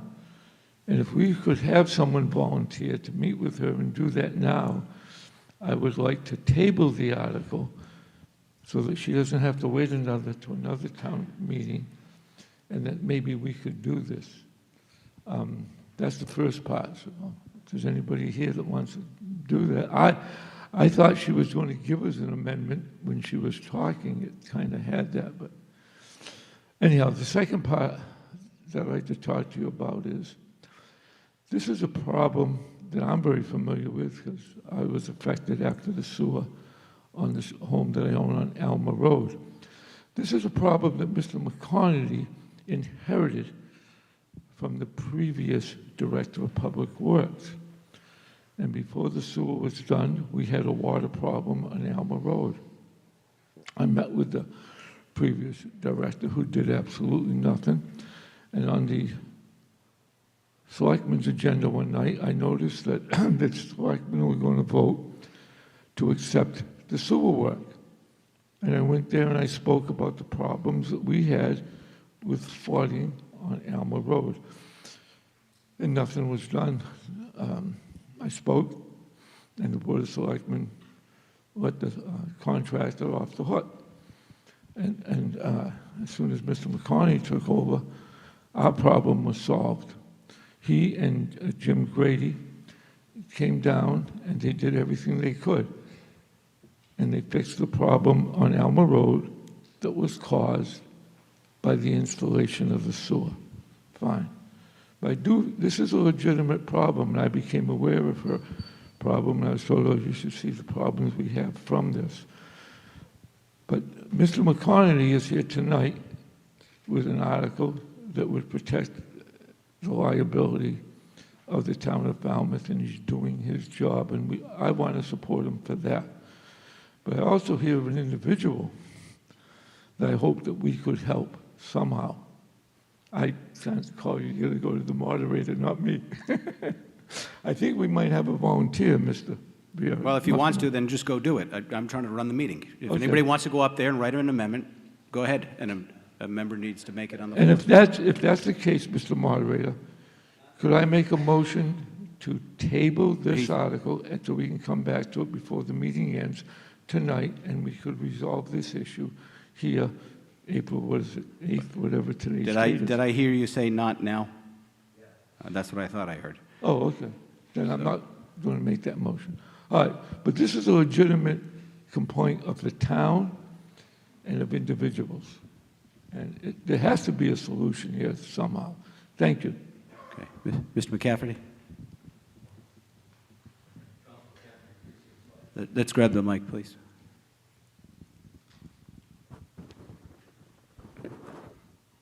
Peter, does this apply to rainwater flowing from a private road to a town street or from your driveway or a slope?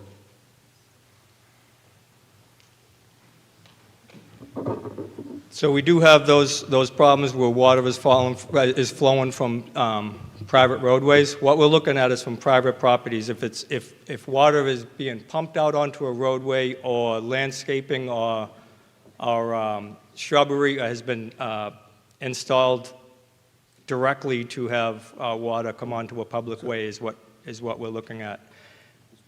If I can, Mr. Moderator, I would just say, as Mr. Neto said, Public Works works with, if there's options that are out there that we do not want to leave private residents stranded. Anyone that's worked with me in the town knows that that's not the way I work. That's not the way Public Works works. So if there's a way, something that can be fixed, we will do it. With this project over on Legion Ave, those test pits and that work was done 2 years ago. I mean, this is something in the basis. So this is just something for Public Works. We need to have a mechanism So we don't have situations like Surf Drive or those deliberate discharges onto public roads. We need to be able to take care of that.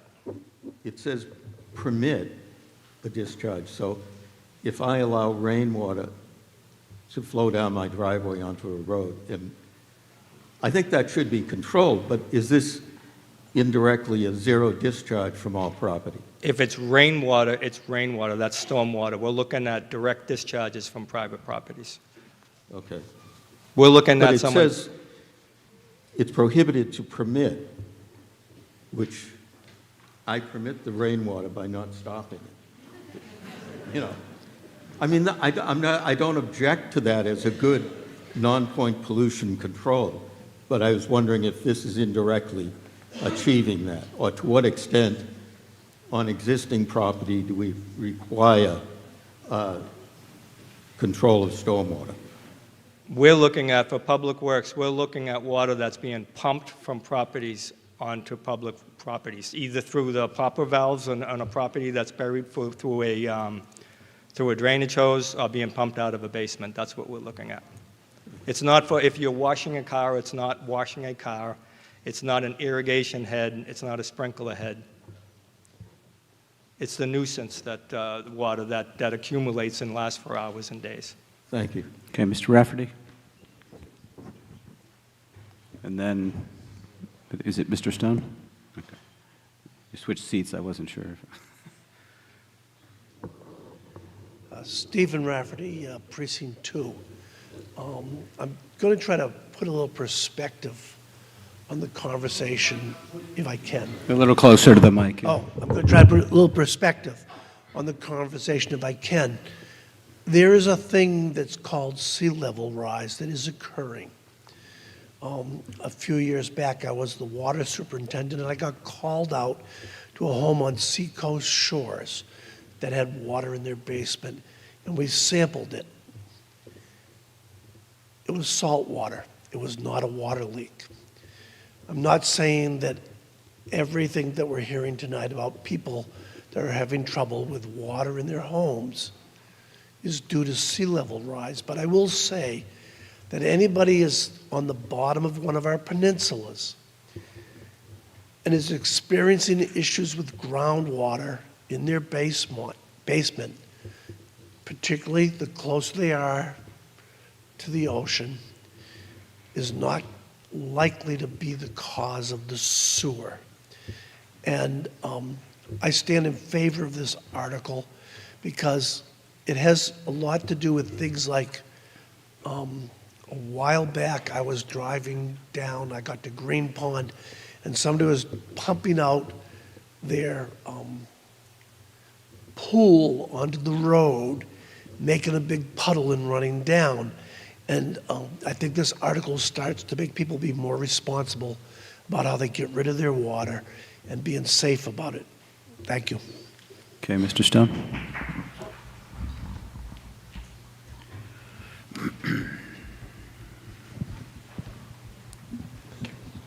Michael Stone, Precinct 6. I'd just like to bring people's attention to the section in the article that says exceptions. Doesn't that provide a potential solution whereby the town can work with the homeowner on issues maybe like the one discussed, not that one specifically, but in cases where there needs to be coordination and work between the property owner and the town, or maybe the town specifically? Isn't that a potential solution, the exceptions section? Thank you.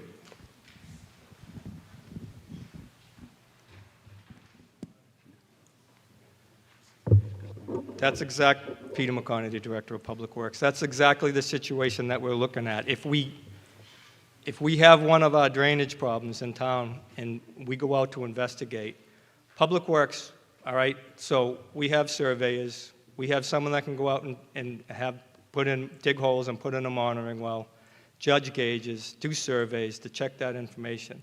That's all stuff that we would do within Public Works. We would not put that on the homeowner. We'd be looking at, we're trying to keep the water off the roadway. We're not trying to damage the homeowner or give the homeowner a hardship. So something like that with an exception, if something came up and there was a problem that we became aware of, that Public Works would be going out to work with these homeowners, that would be an exception where the Director of Public Works can say, we're working on this situation and we'll come up with a remedy and a solution. Okay, Mr. Brown. Another question for Mr. McConerty, if I could. So I'm not going to get into whether or not the sewering is causing leaks or not. I've heard other people say that storm drains have been fixed near their house and suddenly they had leaks they never saw before. I don't know how you determine what's really happening, but what I will say is that I think that we're going to be having a lot of these problems, as Mr. Steve Rafferty said, that sea level rise is going to be pushing up the water table, especially closer to the ocean. Down on Walker Street, I see there's a lot of people that have pumps out, every time we have heavy rains or storms. And I'm wondering what is going to be the long-term solution for those folks. And if we just put a penalty in place, is there some way we can offer them guidance and say, maybe you need to run a sump pump to a dry well in your backyard or something rather than the hose to the road? Or how do you approach it when you have a situation like that? Could you just give me a background of how that goes? So two situations come to mind. We're thinking about it with Walker Street. The homes on Walker Street, they're on the lower end of Walker Street, and they're above the roadway 8 feet. They're about 8 feet above the roadway. And so we did have some discharges coming down some of those properties, and we did ask them to stop, and they did stop. But for remedy-wise, there is a drainage network piping system in there that Public Works needs to keep clear and open to make sure the water runs through that drainage system. With that drainage system operating correctly, then we would be looking at a property owner to keep that property on, to keep that stormwater or pumped water onto their property, and that could be by installing a basin on their property. If they're above the roadway 6 feet, they could easily put a basin on their property. Something for like, we get down to Grand Ave and Minot, you're right next to Little Pond. Little Pond, we open that area up, that gets plugged. When that gets plugged, the water goes up. It's just groundwater, it's gonna come up. So we try to keep that open, but if you have a weekend storm that happens on a Friday night and that runs till Monday morning, you get the high tides coming in there, nothing draining out, that water's gonna rise. So there's different situations, every situation is different. Public Works cannot come forward and say, we're going to do A, B, and C for every single project. We can't do that. Every property is different. Some of them are down on the Heights, some of them are out in North Falmouth, some are down in Woodhull, some of them are out in East Falmouth. Every property is different. But for Public Works, I can say that we try to work with the homeowners to come up with a solution. And whatever we have in-house for resources, we provide that to try to help out with the property owners so they're not being stuck with surveys and engineers and designers. If we can come up with a solution, that's something we'll do in-house. It helps us out, it helps the town out. So that is the example of the Walker Street, because I haven't seen those hoses out for a while, so I guess there is a program that you kind of direct people to the right direction. We have been working in that area, and we've been improving the drainage at the end of Walker Street also. Okay, thank you. Okay, Mr. Comart, did you have your hand up earlier? No? Okay. You did? Okay, I'm calling on you. So I think when this article was introduced, most of us thought it would not be controversial. It would probably be a quick approval. I have a lot of respect for DPW. I admire their work. They're overwhelmed. They're doing a great job. I was just offering to speak. I would speak with Mr. McConerty. I'd offer to speak with the homeowner, see if there might be an amendment to this article to see if it was if it was determined that it was the cause was of the town installing a sewer not related to groundwater rise, sea level rise, then perhaps there would be an appropriate amendment. I'm inclined to, at this point, support the amendment.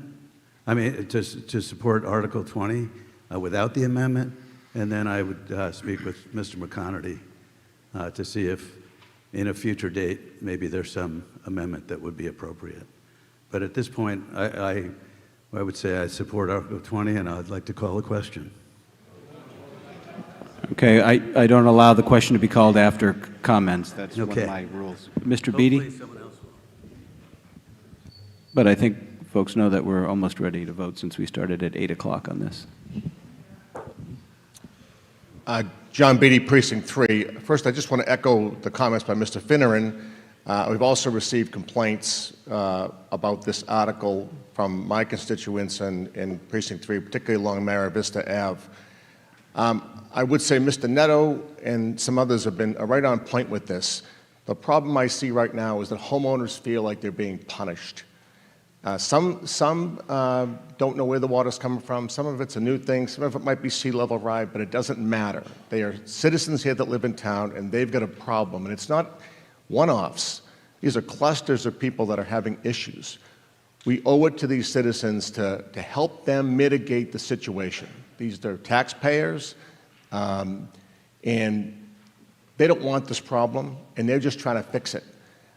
I would recommend that we add some language in the exceptions area, or something to change the spirit of this article from you're a homeowner and you're doing something wrong and we're going to punish you, to we recognize that Falmouth has a water problem.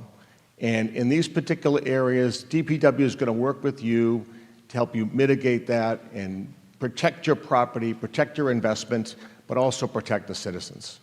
So I would recommend an amendment before we go forward with this. Thank you. Okay, Dr. Schneider.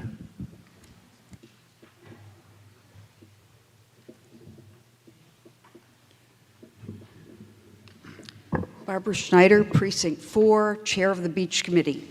For the last 4 years, the Beach Committee has been trying to educate the public to this problem becoming more common. And I hope that many of you will take the time to either watch on FCTV or attend any of the meetings that are open to you to come and learn more about the change that is happening with the sea level rise under normal homes and on these streets.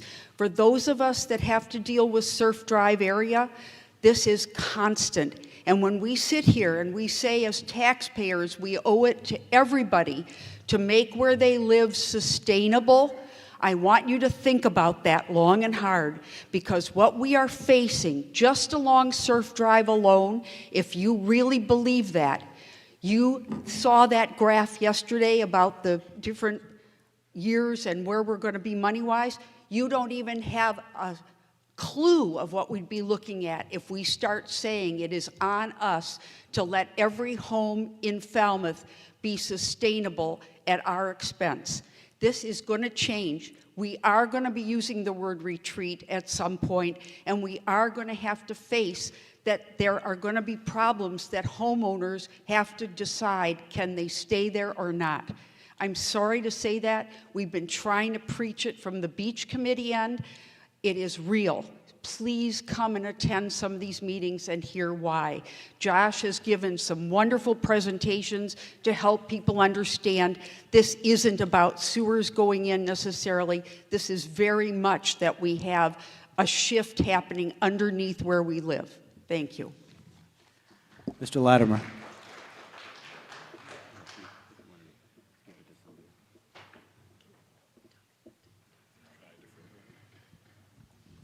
Richard Latimer, Precinct 1.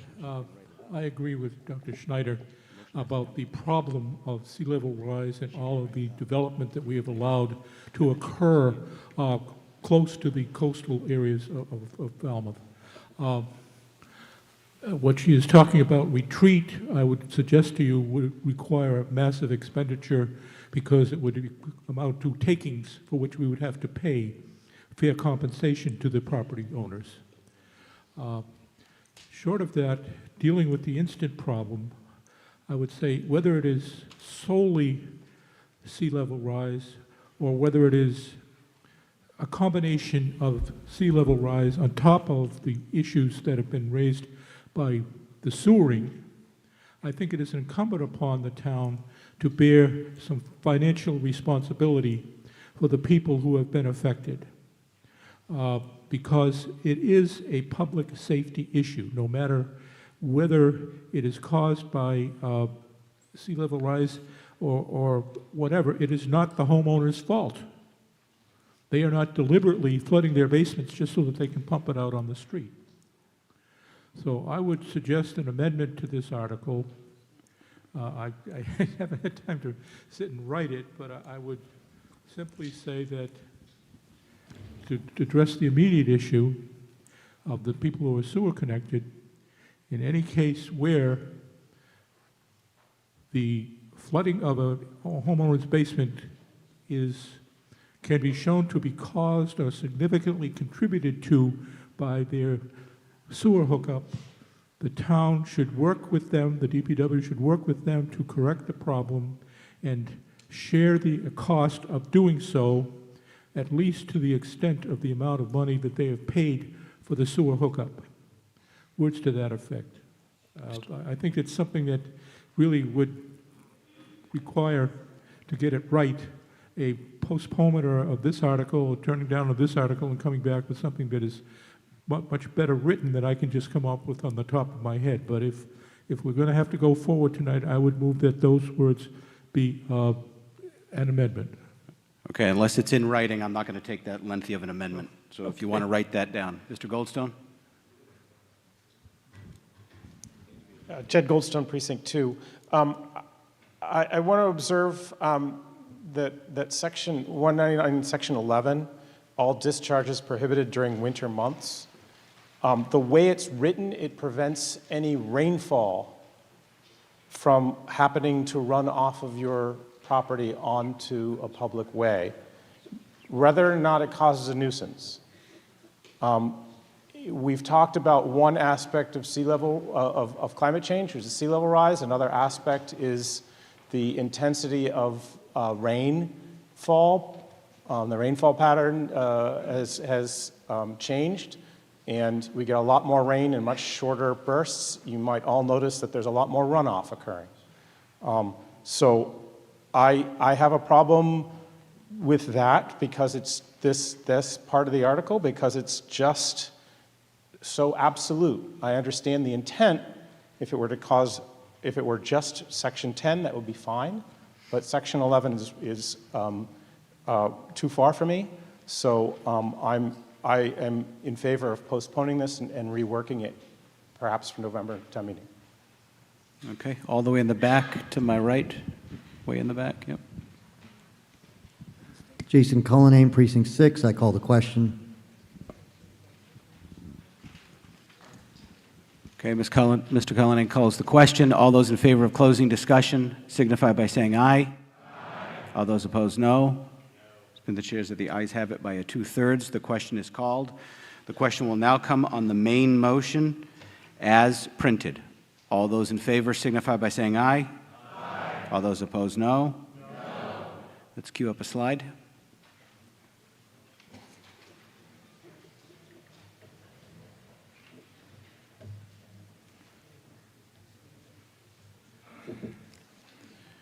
All those in favor of the main motion as printed will press 1A. All those opposed will press 2B.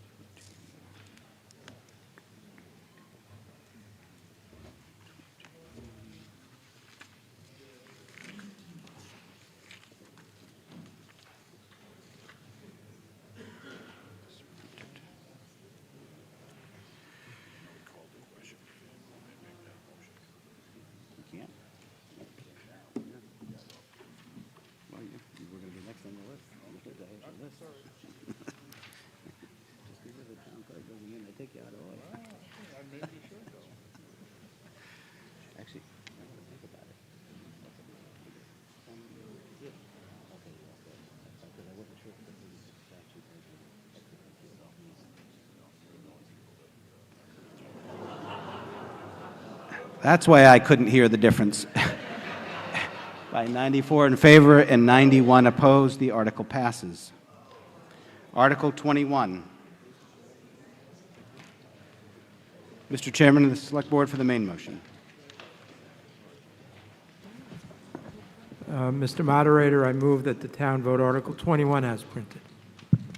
Okay, Article 21 as printed. This is amending the Code of Falmouth, Chapter 160, peddling and soliciting. Who held this article? Yeah.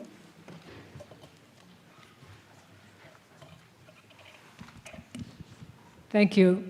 Rosemary Carey, Precinct 5.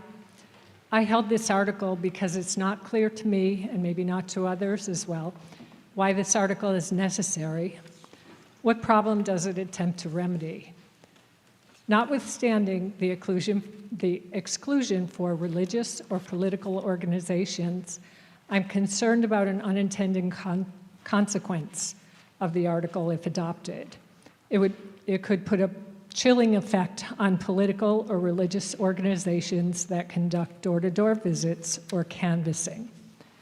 Section 160-8 says, the police department will establish and maintain a list of residents who wish to remain undisturbed at their place of residence by commercial hawkers and peddlers, and it goes on to describe solicitors too.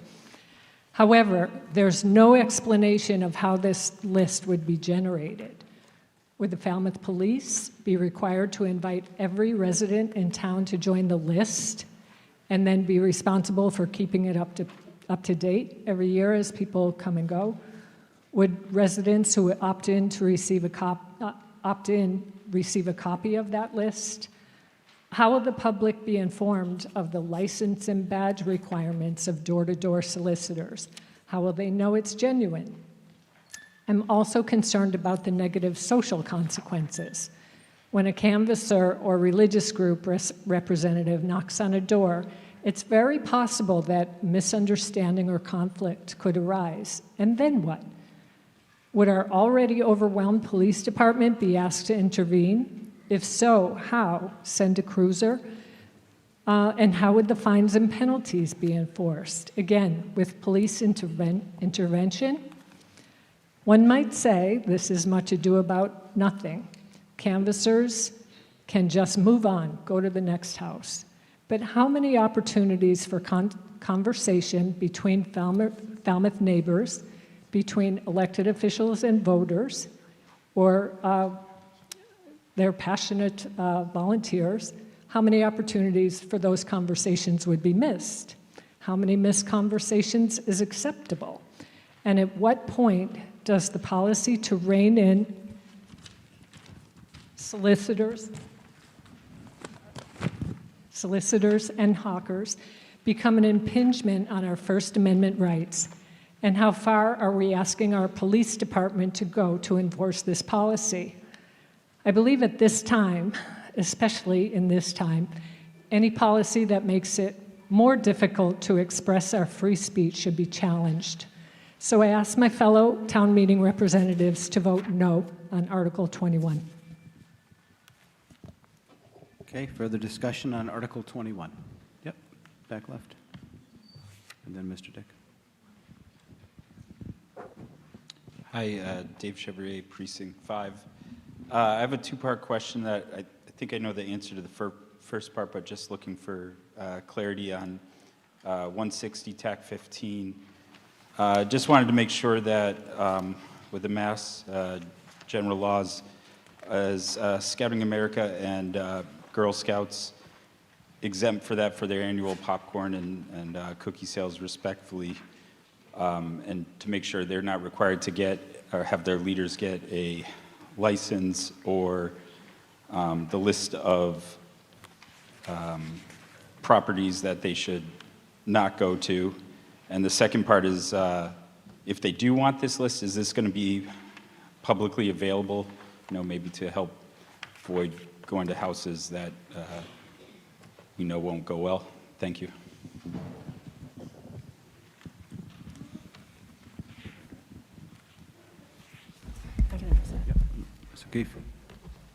So I'm just, very quickly. So Chapter 180, Section 2 applies to nonprofit organizations. So it would be non-applicable to that. I'm sorry, that was a two-part question. What was the other part?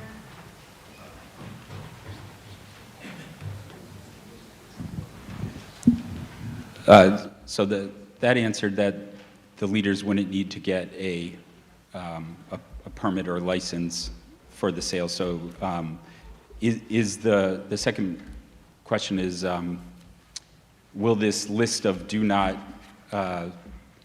like the houses not to go to, will that be publicly made available for leaders? It would be a public record, subject to certain redactions for privacy, but it would be certainly the addresses would be available to allow the hawkers, peddlers, and solicitors know which houses that they were not permitted to go to.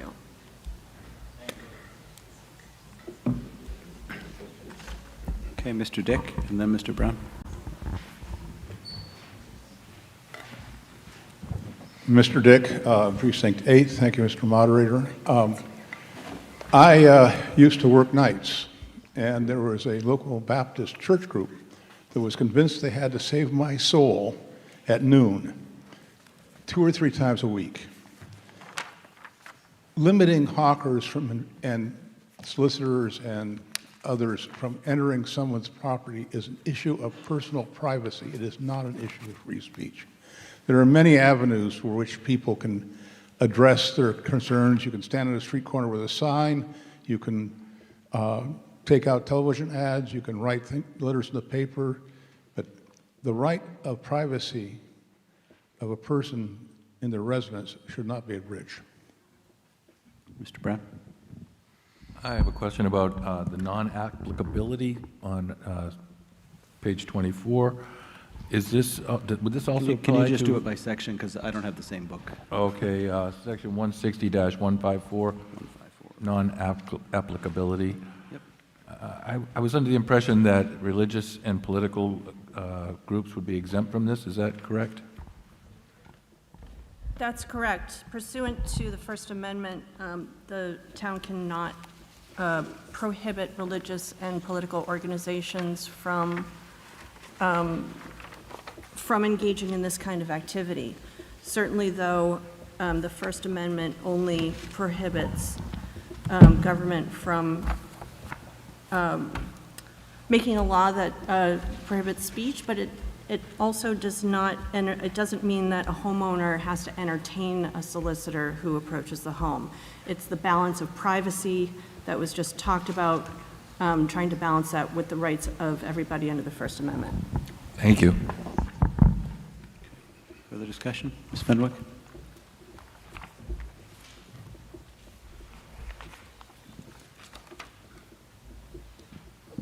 I think there's a much easier solution to this. If you don't want somebody to come to your door soliciting, you just get one of those signs that says no solicitation. Okay, further discussion? Yep. Hi, Grace Simpkins, Precinct 8, super brave, because I've been on town meeting for a long time and I never stand up. I just have a quick question. I'm not opposed necessarily, but 160-7, restrictions during parades on closed streets. I'm just specifically thinking about the December holiday parade.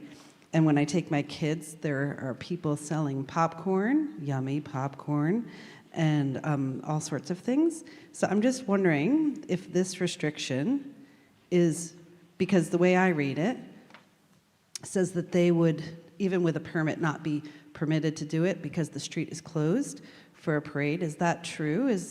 Would that exclude the folks then, when we have our parades, from selling things along it? Am I reading that correctly? Ms. O'Keefe? You are. That section isn't new. That's not being changed by the proposed changes here. You are reading that correctly. So it's just not enforced? I can't speak to that, but it does say that anyone who's trying to sell wares from a cart or from a bag walking around would not be allowed to do that during a parade. Well, as the town crier, I see him all the time. Right. So if we don't enforce it, that's fine. If we did, I would ask to strike it, but I guess I won't. I guess they just keep passing laws that we don't enforce. This is a good precedent. All right, any further discussion? Ms. Harris.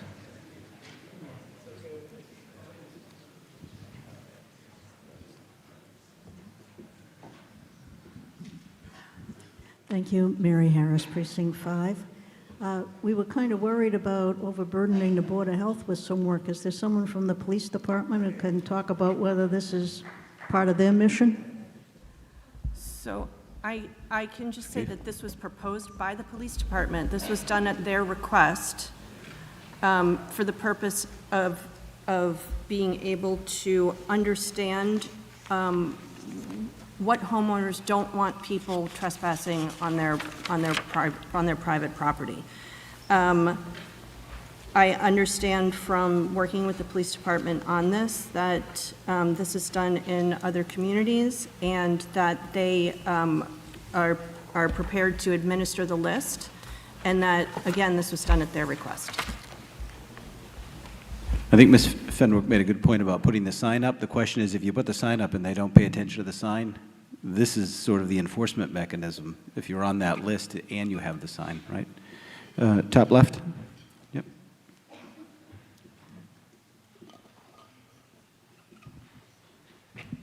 Dave Buzanowski, Precinct 2. Just for clarity, am I misunderstanding something here? Article, page 24, 160 to 154 is deleted. And it says non-applicability. This doesn't apply to people who go door to door selling goods, wares, periodical merchandise on behalf of a group or organization for the purpose described in such and such? Yeah, that's the nonprofits that we had, the question there, like Scouts and Okay. 4-H. Okay, I understand. Thank you. Yeah, the reference to the statute is encapsulates what the groups are. Okay, we ready? Oh, Dr. Snyder? And then we'll go in the center. Yeah.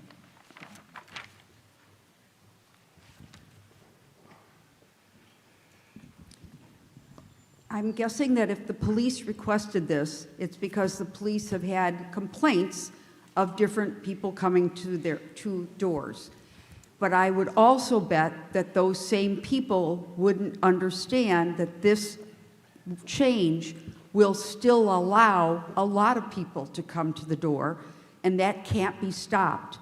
And I believe that in today's world, when we have someone come to the door, whether it be a religious or political visitor or whatever, people get nervous. But that isn't going to stop. And so I am with the idea that less is more in this case, and if someone wants to have no soliciting, they put up their own sign, because this isn't going to really solve what I think people are afraid of. Okay, in the center, yep. Terry Novickus, Precinct 8. I am in favor of it. I live alone, and I would not open my door to someone. On a different note, but similar, when I tried to get the signatures to run for this position as town meeting member, I was up against many people that would not open their door, and it took me 3 weekends to get 10 signatures. Okay, we ready to vote? Oh, we got, go ahead. Yep, we got one more, and I think we're good. Yep, go ahead. Thanks. Elizabeth Abrams, Precinct 1. I don't really think we need any more rules and regulations. The other thing is, you don't have to answer your door either. And honestly, I kind of like talking to Jehovah's Witnesses. I do. They're interesting. I like talking to people. I've met a lot of people that are running for public office or anything. And if I don't want to talk to them, then I just don't answer the door. They'll still be coming. Okay, the question will come on the main motion, Article 21 as printed. All those in favor signify by saying aye. Aye. All those opposed, no? No. Let's do a slide.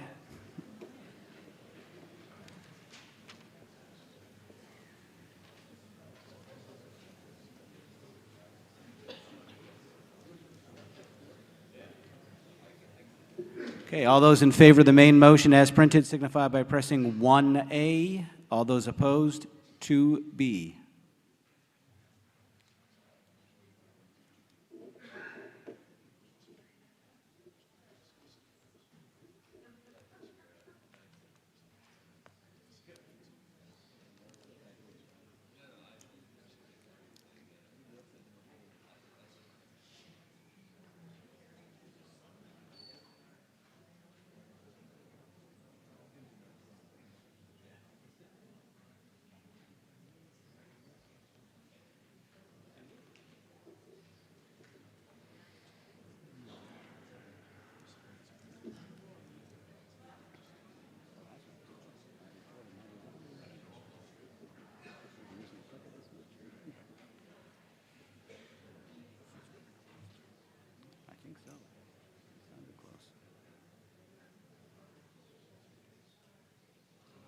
by a counted vote of 91 in favor and 95 opposed, the article does not pass. I was worried it was going to be a tie, and then I'd have to decide. Number 22, Article 22. Mr. Moderator, I move the town vote Article 22 as printed.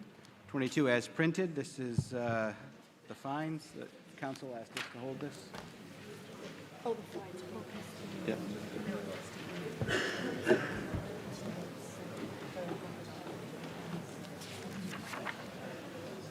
Okay. So there's no prohibition. This is a completely new fine. Okay. Is there any other?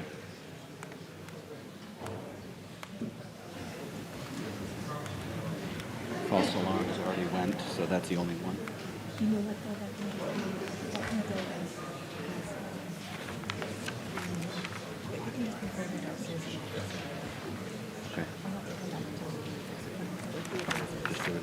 Okay. All right. The reason why we held this is we thought that we may need to make some changes based on previous articles, but it can stay the way it is. If the bylaw, for example, the last one that didn't pass, there's a fine should there have been a bylaw that passed, but we're going to just put the fine schedule together, and obviously we cannot enforce a fine for a non-violation.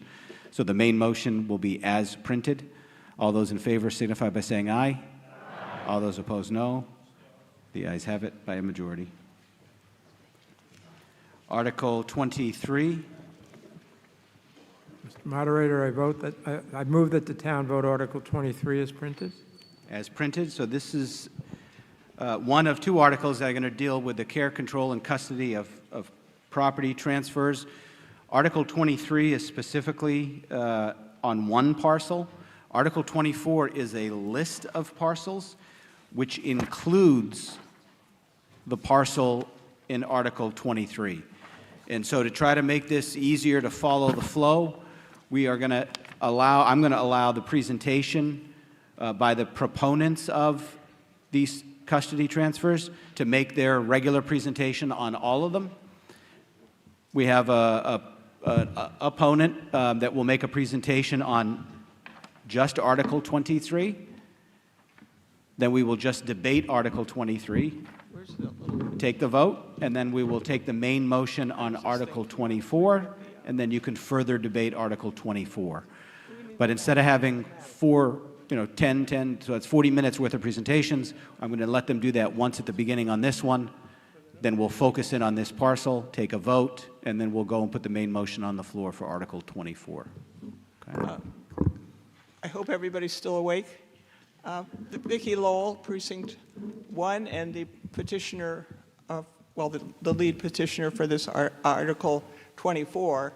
If you look in your, and if you've seen in your warrant books on page 52 and 53, 53 and 54, you'll see that there's two maps, and it shows the first map is just of the parcel that was going to be the proposed, at one point was a proposed site for the police station, and the selectmen submitted an article to transfer that site to the jurisdiction of the Conservation Commission.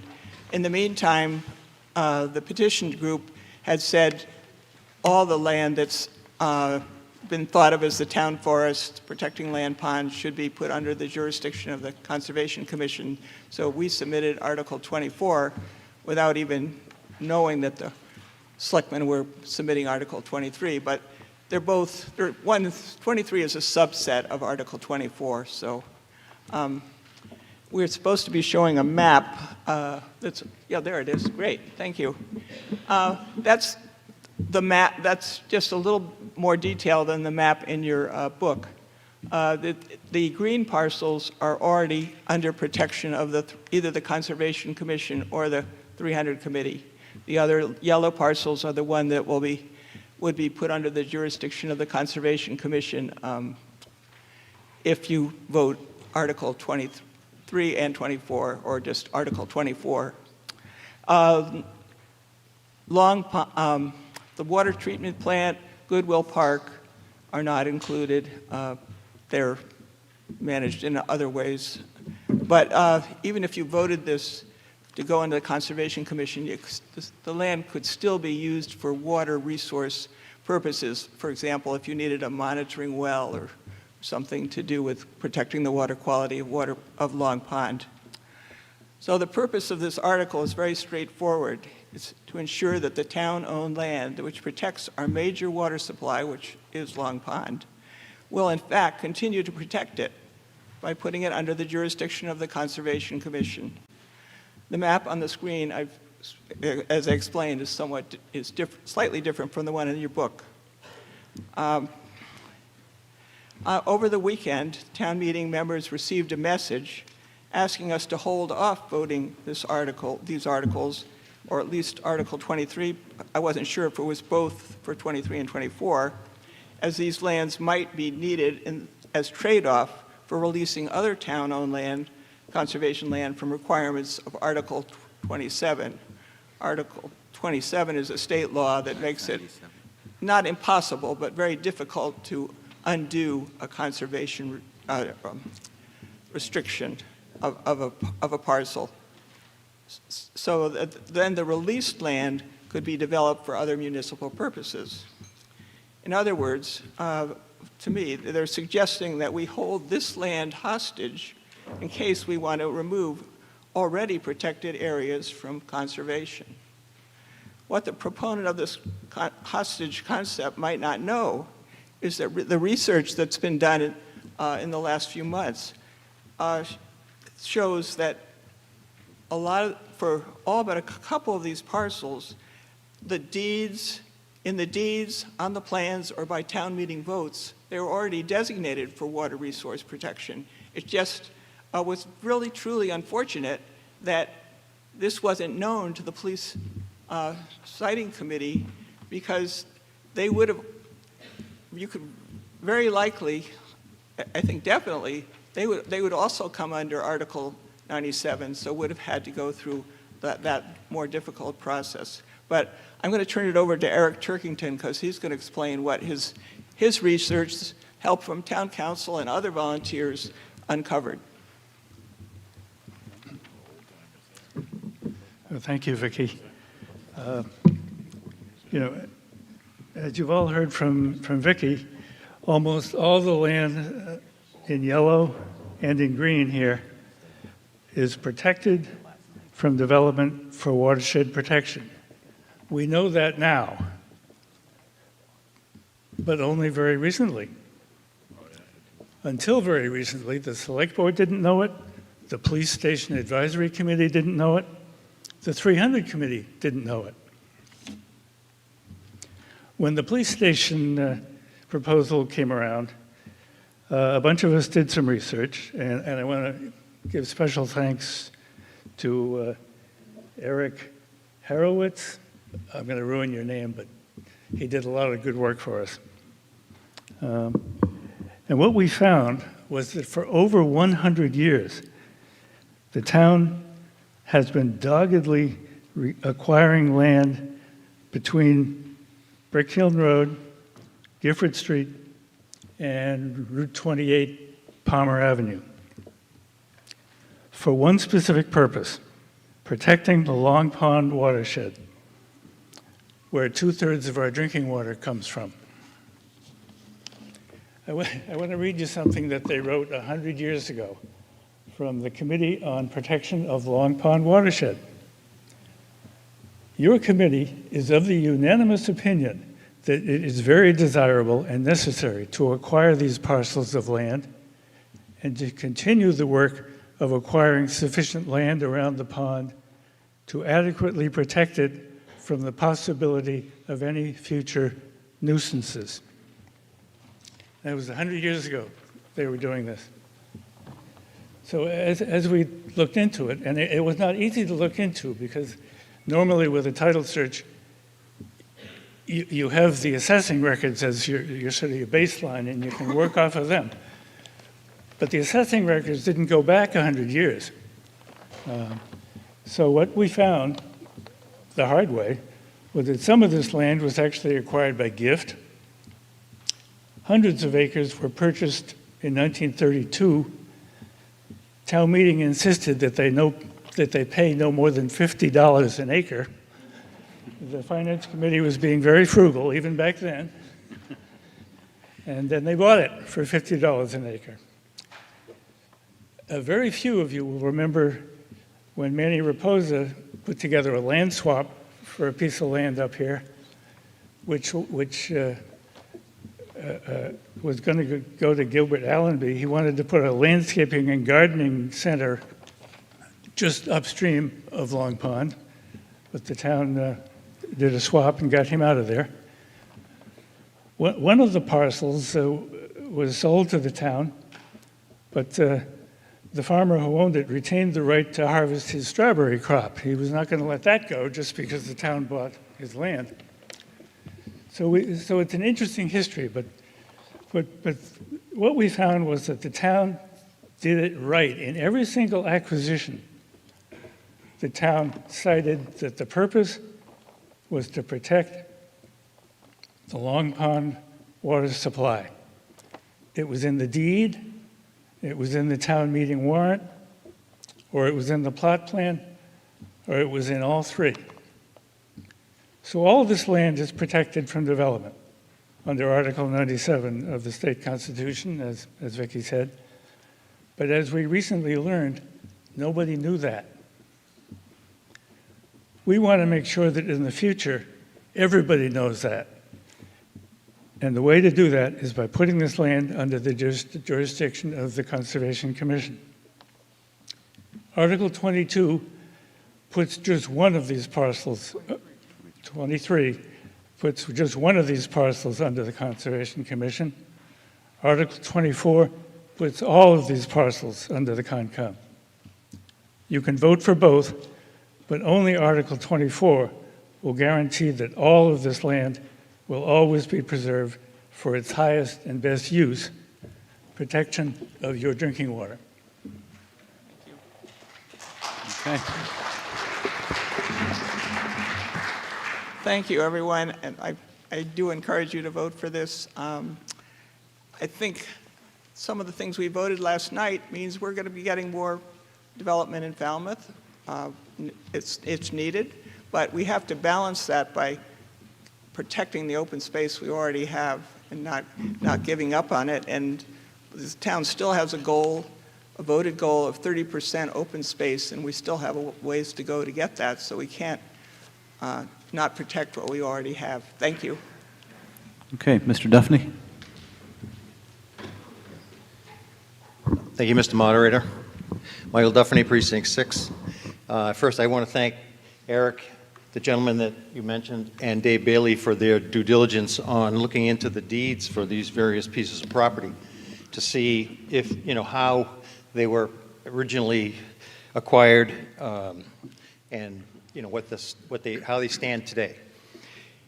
The reason I'm asking us to vote no on the Article 23 is because, and I'm going to say, I'm speaking personally, although, as you probably all know, that I am also a member of the Police Station Siting Committee, and the fact that we have not yet voted at town meeting for the monies that we need, and it has not gone to the ballot, to the voters, to decide whether or not we are, in fact, going to move forward with the project at 100 Brick Kiln Road.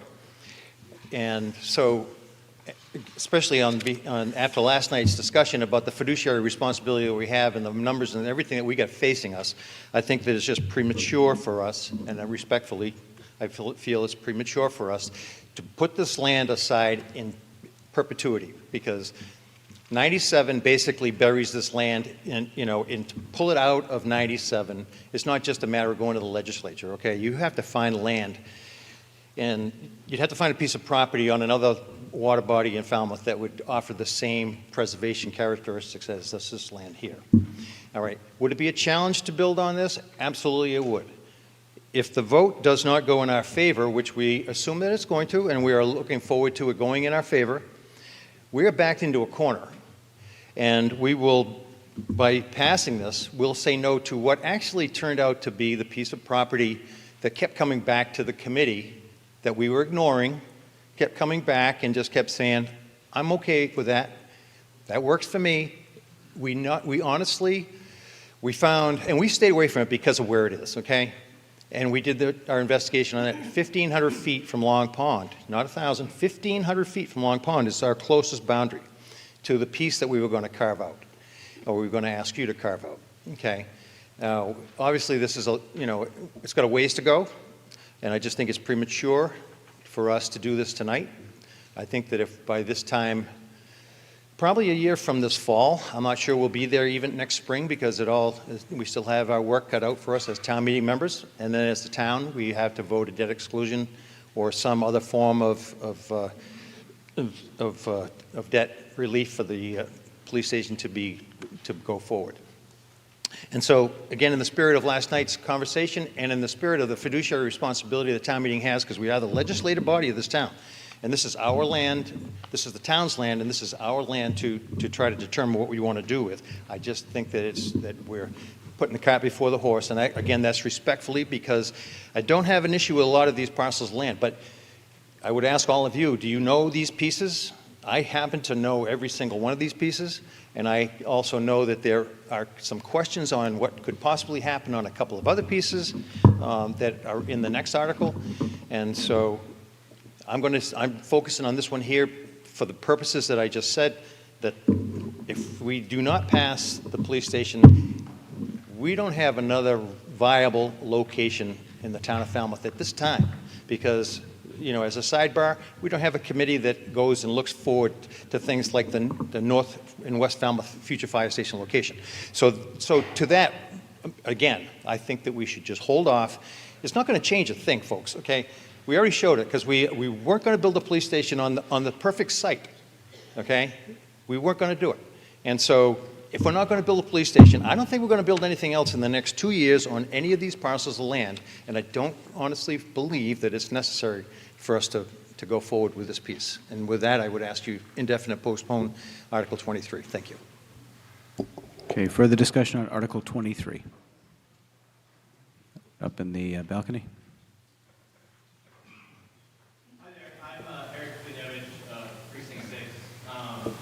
To echo Mr. Turkin's comments, based on the research that was performed, this land on the subject of Article 97 is likely already protected. So Is the mic on? I can hear you, but I think it might not be on. Are you guys able to hear me? Yep, there you go. Is this better? All right, thank you. Underneath, Sorry about I that. couldn't hear you.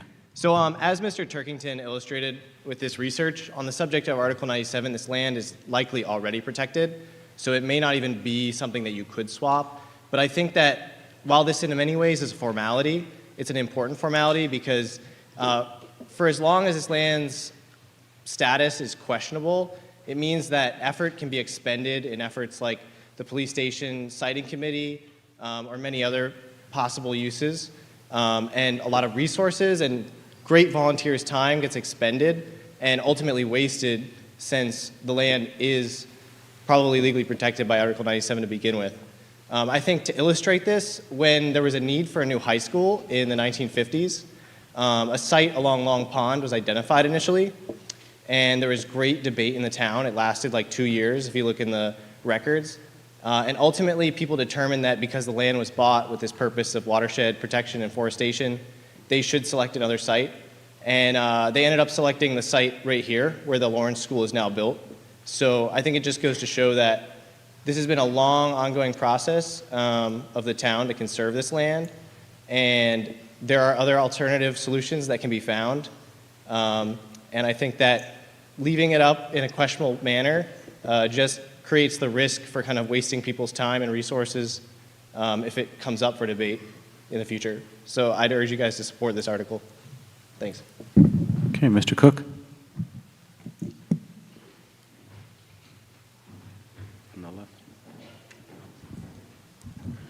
Peter Cook, Precinct 6. I'm in favor of this article, and I do that because in the neighborhood I happen to live in East Falmouth, we're next to a pond.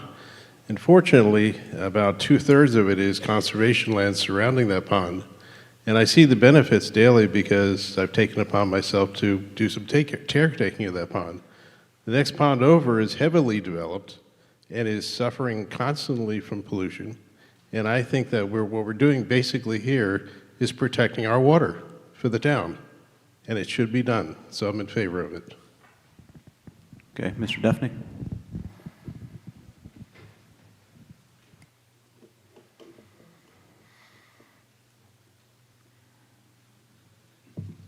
Thank you. Todd Duffney, Precinct 4.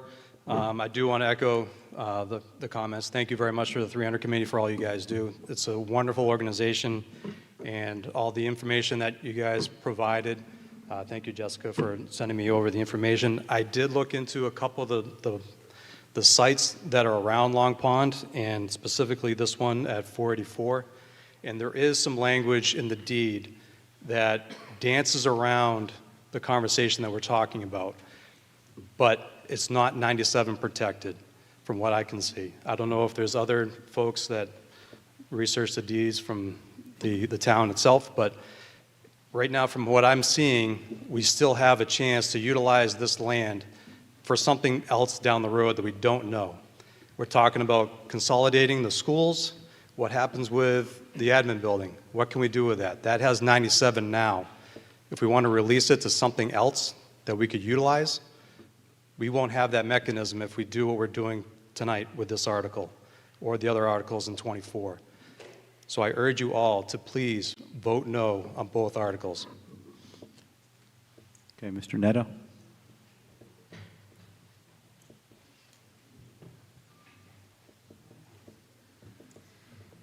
Joe Nettle, Precinct 9. Could you put the slide up that shows this land? Yes, please. Yeah, this one that we're having up.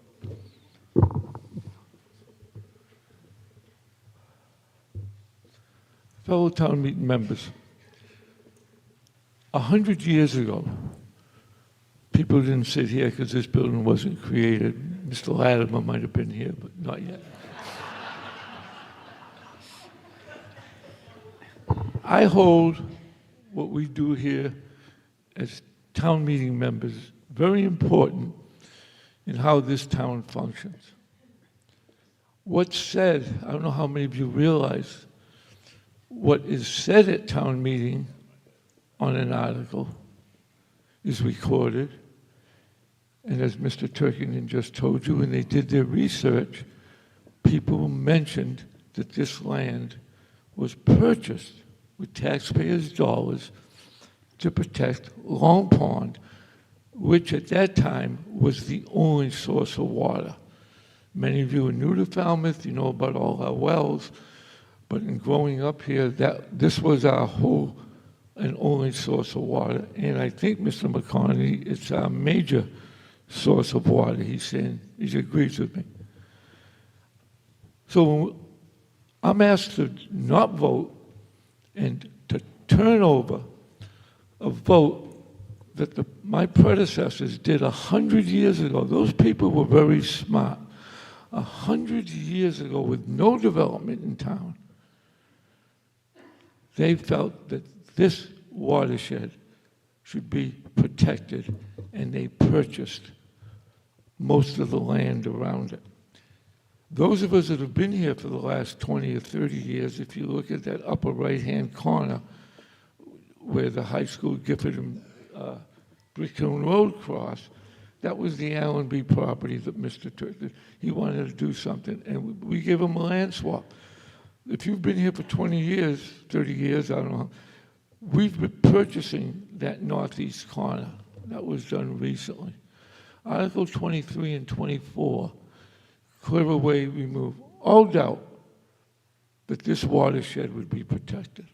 I am appalled that a member of the committee says, well, maybe we'll come back if the police station fails at 100 Brickhill Road, that we'll come back here. I urge you, I hope this is a unanimous vote to pass 23 and 24. Thank you. Okay, Mr. Cullinane? Mr. Cullinane? Yeah, he's behind you. Yeah. Jason Cullinane, Precinct 6. My family moved here in 1980, and I spent my high school years running throughout those woods, believing that they were already protected. It was a shock when I learned that they were not. Now, the idea that at some point in the future, these could be developed is a horrible idea. This is the opportunity that we have now to say that these will never be developed. Let me ask you, what do you need? Water, clean water, or some new building? It can be built somewhere else. Thank you. Okay, Mr. Reed. Thank you, Mr. Moderator. So the Select Board took this vote not lightly, and we voted in favor of the alternate site for the police station. They have a site. Mr. Duffany is correct. We have not voted on the budget or the fiscal responsibilities that we have therein. But both Mr. Duffany's, they are not wrong in the fact that we do need an updated land management plan, property use strategy not limited to a single building, a single use, or a single campus, or property the way that we've been doing it in silos. We need to think about this very strategically. I would love both of Mr. Duffany's help on that, and I have asked the town to set up said strategic plan so we can look at our land and how we use it and where we're going with it. However, this is about Long Pond. This is about protecting our water supply and the land that surrounds it. We cannot compromise that, and the Select Board voted in favor of protecting that.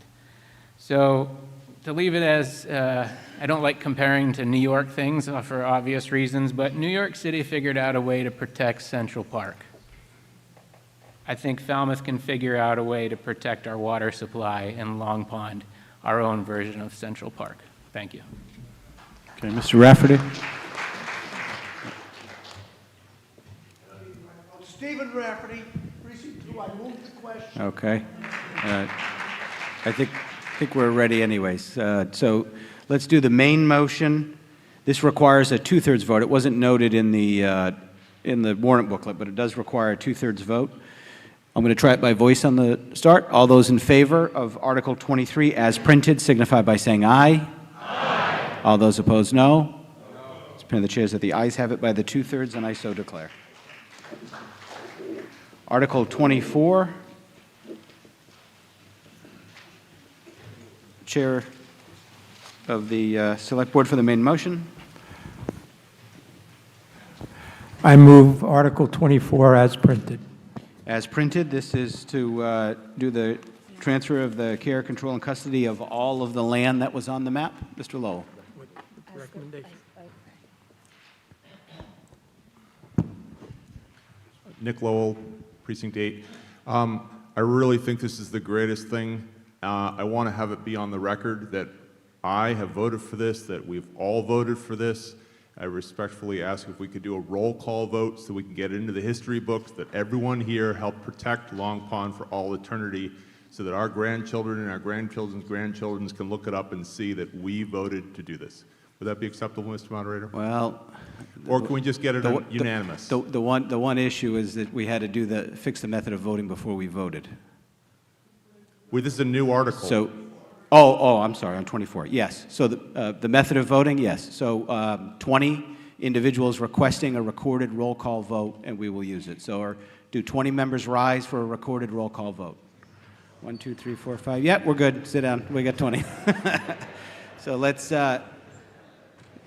We haven't done this in like a really long time, and I know we have new folks. So you're going to do the roll call vote, and then you're going to capture it that has everyone's name. Have you all been trained in this? Yeah, because we don't do this often.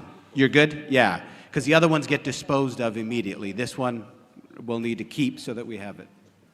And then transmit it to the clerk for the town meeting record. Okay, thank you, Mr. Lowell. The method of voting has been fixed. Further discussion on Article 24. Mr. McDonald. No, we're not voting. We're in the middle of the discussion. We fixed the method of voting, so don't turn the slide on yet. We've got to have our debate first, but we fixed the method of voting. Mr. McDonald. Malcolm Donald, Precinct 5. Couple questions. What's the status of the donut, the triangular donut on the north, the northern boundary, the border that encompasses that little rectangle? That's my first question, and I have another one question.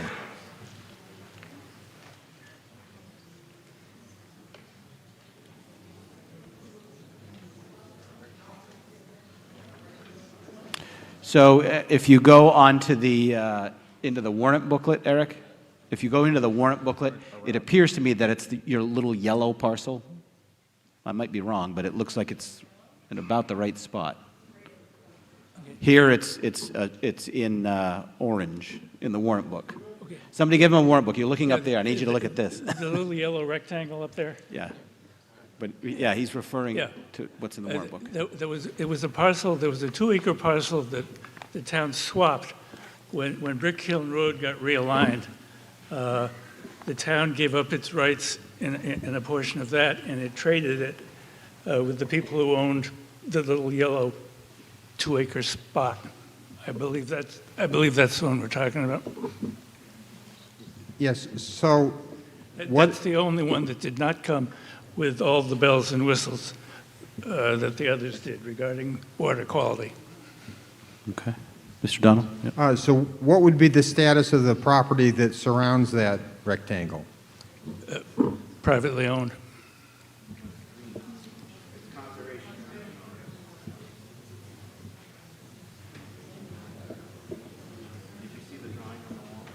Yeah, see, right. Do you have something else, Mr. Donald? Okay, and then what kind of protection, I realize that the pumping station is on a piece of land. That doesn't look like it's protected. Is there any kind of protection on that lot? It has the same protection that all the others do, but it's not included in this motion because, of course, it has a pumping station on it. And it's a little too late to say we can't build a pumping station. I'm talking about our $50 million water treatment plant. And then my last question is, what is the status on the property on the lower section that's not designated? That's Goodwill Park. Okay, thank you. So, yep. That's right. Okay, Dr. Clark?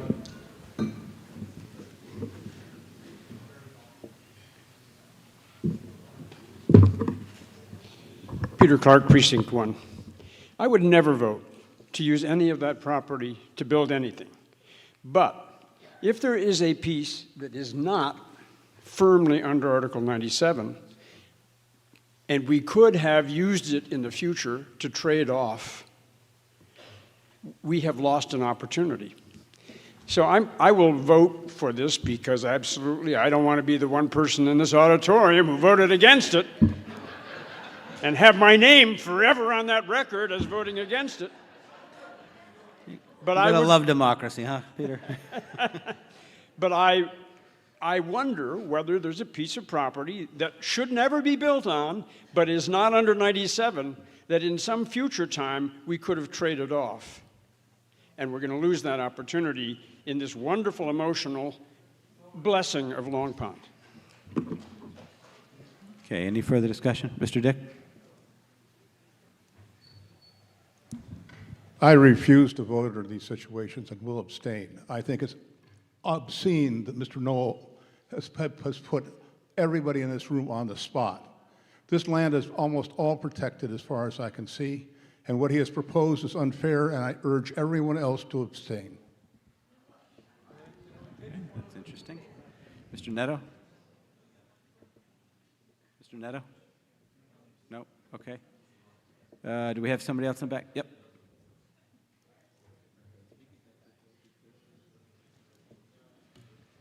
Dave Chevrier, Precinct 5. I'm in favor of protecting all the land, but with the water pump, if we get a lot more development and stuff and need to do a bigger water pump, specifically just for that, we would be limited to just the area in yellow, or not in yellow?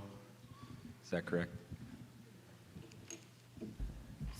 No, as part of any conversion to place these properties into the custody of the Concom, they would all have language in the deeds that as part of water protection purposes, that encompasses the ability of the water department and water division to be able to manage the water treatment facility in order to protect Long Pond.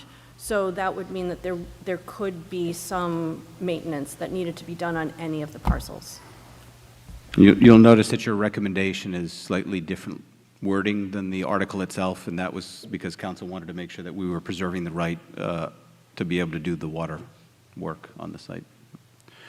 Okay. Mr. Duffney?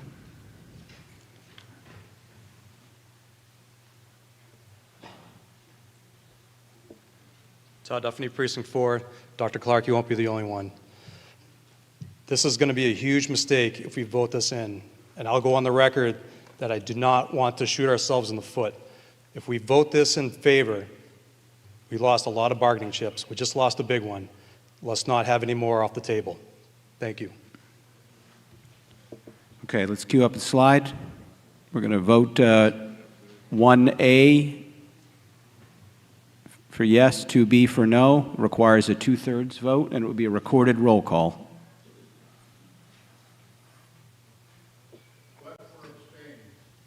Don't press a button. Yeah, it is, because you checked into town meeting. It'll show that you abstained from the vote. All those in favor, 1A. All those opposed, 2B.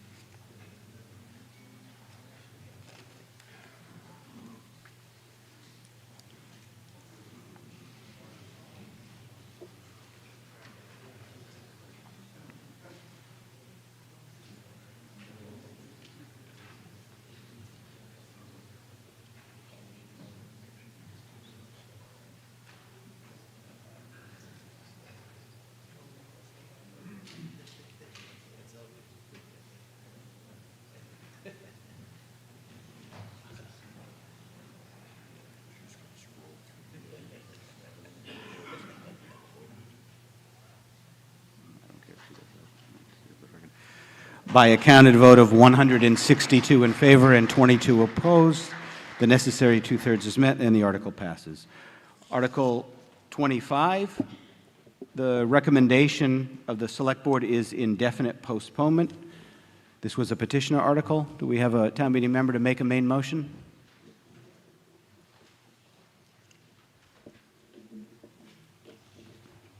Who held the article for the petitioner? Yeah. Are you going to make a main motion? Okay. Is there anyone that would like to make a main motion? Hearing none, the chair will entertain the main motion as indefinite postponement. All those in favor signify by saying aye. Aye. All those opposed, no.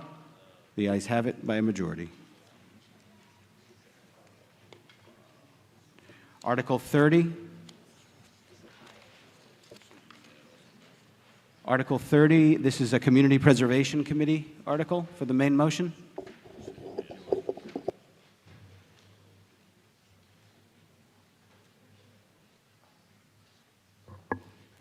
Mr. Moderator, I move Article 30 as recommended. As recommended, this is to appropriate the sum of $58,200, of which $15,000 is from the undesignated fund balance and $43,200 is from the fiscal 27 Community Preservation Fund estimated revenues for the Wacoit Congregational Church roof replacement located at 254 Wacoit Highway. Who held this one? Yep, microphone to my left. There were a number of other people. Oh, sorry. Tom Dignas, Precinct 3. There were some other folks that put a hold on this, but I'll get it started. I approached this one the same way, fortunately or unfortunately, as I did last year's financial allotment to the Falmouth Congregational Church. I stand before you an unrepentant separation of church and state guy. I appreciate the historical significance of both of these, particularly Wacoit, since that's the one we're talking about now. But I wonder, as a question for the, I think the chair of the CPC is here. I appreciate you breaking this out separately. It is different, I think, from the other things that were approved in a blanket okay from your committee. I wonder, again, why we are funding, admittedly historical, private properties that still have active religious congregations. If it's a historical perspective, just off the top of my head, I thought of two that should be filing this November for additional funds to. One is St. Barnabas Church across from the Falmouth Green. If we could give money, 1890. And another one that comes to mind too is St. Andrew's Church, First Portuguese Church in East Falmouth. St. Anthony's, excuse me, St. Anthony's Church, Portuguese Church. One, all historical significance. Last time I was at both of them, one sure needed a paint job on the outside, and that was St. Anthony's. The other one, across from Town Hall, has a pretty big financial need to go back and look at its historic pipe organ again. Lots of historical aspects of those churches. So I'm a little nervous about this downhill slide, and I'm wondering why it is that the town should be funding churches that have active congregations that are doing their own fundraising.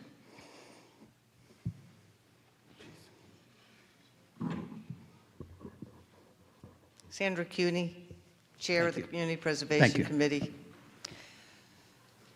So if any of these other historic churches in town need some repair, the CPA Act allows the historic category. All you got to do is fill out an application, and that's what Wacoit Church did, and that's what the First Congregational Church did, and that's what St. Barnabas Church did, and there's a number of churches in town that we have. So all you got to do is fill out an application. It comes before the CPC. We look at it, we discuss it, we interview you. We ask our historic consultant, Eric Dre, to review the project. And when he gives the thumbs up, then we vote. Can I ask a further question on what was just said? Sure. So it seems to have nothing at all to do as to whether it's a currently active religious congregation or not. No. It's entirely on historical basis. It falls within the purview Gotcha. to be able to be voted Thanks on. much. And it's the question that comes up every time we do a church for the last 10 years. I know. Anything new on this one? Yep. Tom Crane, CPC member. Again, apologize for my voice. There's actually a legal test. We've been guided by counsel. If maybe she could repeat it, but it's not just up and down, but there's a very clear legal test we follow and we have always followed. Yep. You want to cite it again?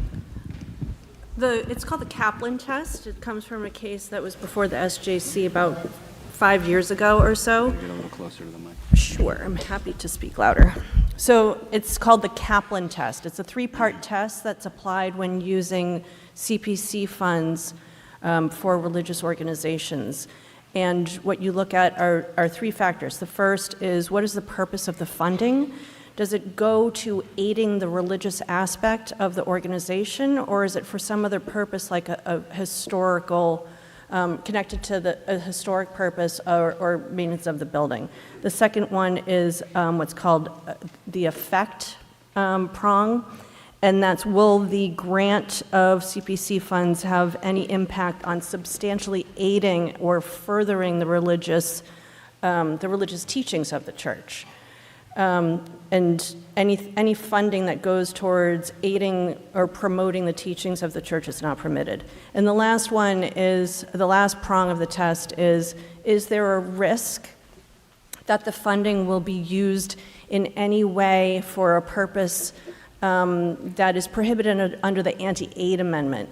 And the purpose of the anti-aid amendment was to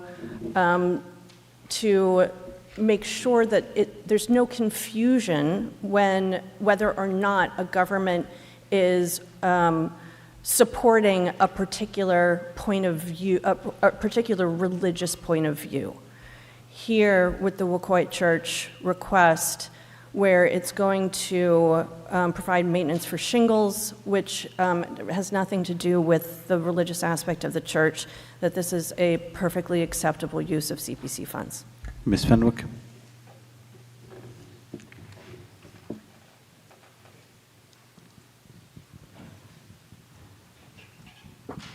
Judy Fenwick, Precinct 1. I think this is my evening for quips. I couldn't let go the idea of the downhill slide that the first speaker referred to, with us turning funding towards possibly religious. But I would say instead of a downhill slide, it's a stairway to heaven. Okay, Mr. Latimer? Yeah, Mr. Latimer, and then we'll go back there. Yeah. Down here, Mr. Latimer was first, and then... And then Ms. Lichtenstein, you're on the list. Thank you, Mr. Moderator. Richard Latimer, Precinct 1. I would also consider myself to be a First Amendment fundamentalist. And what the First Amendment says is the government shall do nothing to establish religion. This proposal does not establish any religion. It simply serves a public interest in preserving the historical character of our neighborhoods. When we looked at the First Congregational Church, that was very historical. That was the church where Catherine Lee Beatt's father preached. She is the one who wrote the hymn, America the Beautiful, which is still a very beautiful anthem. But we were not, when we decided to support that church, we were not supporting the religion or anything like that. This is not like school prayer, for example, where we were paying teachers to lead prayer in school. That's establishment of religion. This is simply preserving the historical character, and I would agree, St. Anthony's being the first Portuguese church in town, that should be supported if they have a need similar to this. Thank you. Yep, we're going to go there and then over to...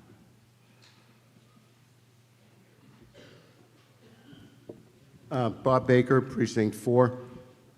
I remember a few years ago when this body voted to help paint the Wacoit Congregational Church. And I remember when they did the research, they discovered that it was a white building. And then they discovered that it actually, way back when, was trimmed in green. But they put a primer paint of blue. And I remember somebody who I knew who was a member of that congregation had to take a piece of plywood and spray paint on it and say, this is not going to be the color. And that's what it was for a couple of weeks till they finally did it. It was charming and it's historical. I'm a retired history and government teacher, and I'm a very strong proponent of the separation of church and state. As an 8th grader in music class, and I was not any kind of a radical, but in 8th grade music class, I realized that half the Christmas carols that we were singing were very religious, and it was not my religion. And I told the music teacher, I said, you know, I can sing some of them, and not well, by the way, but I said, I cannot sing the others that are very religious. And she said, fine. So I'm a very strong proponent of the separation of church and state, and I just don't see that in this instance, and in the other instances which have been cited as are helping protect these beautiful historic buildings which add so much to the character of our town. So I am in support of this. Thank you. Okay, Ms. Lichtenstein?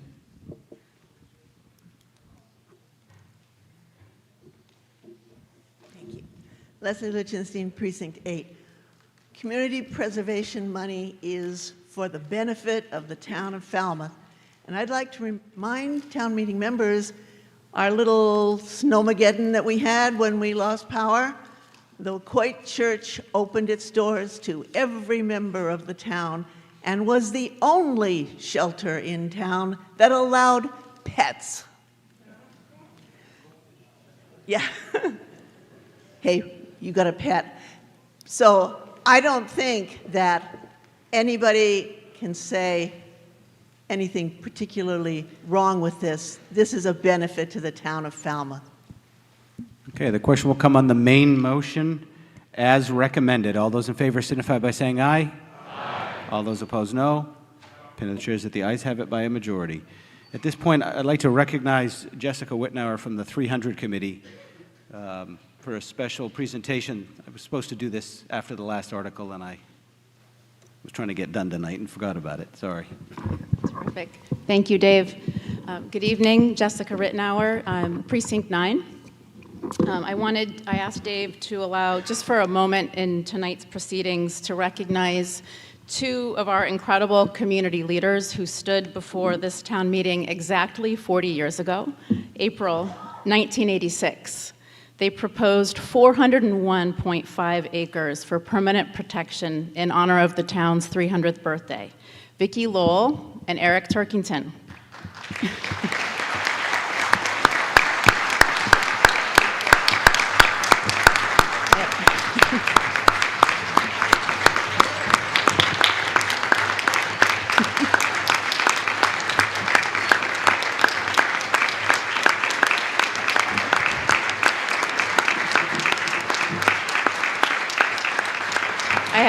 I have just a few more words to add to this.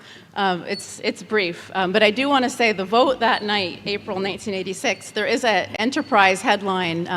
There we go. 175 votes in favor to 18, and then it went to the ballot, it sounds like a couple weeks later. Pretty close to the vote tonight, actually. Right. The Enterprise coverage artfully described the overwhelming show of support after the vote. Hands clapping, the crowd stood and cheered, followed by Vicki Lowell's response, "It's not my shining hour, it's the town's shining hour."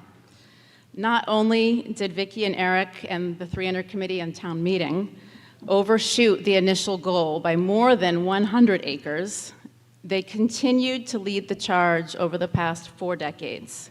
They've worked with landowners, volunteers, town government, and many more partners to ensure that the Falmouth community thrives with preserved natural resources and public access to thousands of acres of protected land across all of our villages. They are just as committed to the town today as they were 40 years ago when they founded the 300 Committee along with the late Bruce Tripp. Clearly, they are not letting up on this effort, and their energy continues to inspire us.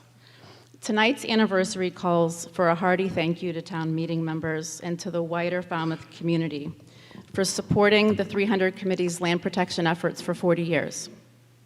The Commonwealth has supported us, along with local private donors, and the town through the Land Bank and the Community Preservation Act. The town meeting has been behind the 300 Committee all the way, and we are grateful for your confidence in us. Please join me in thanking Vicki and Eric for dedicating what is now more than 4 decades of their time and talent to this cause. It's certain to leave a lasting impact on all of us here now and future generations. Thank you, Vicki. Thank you, Eric.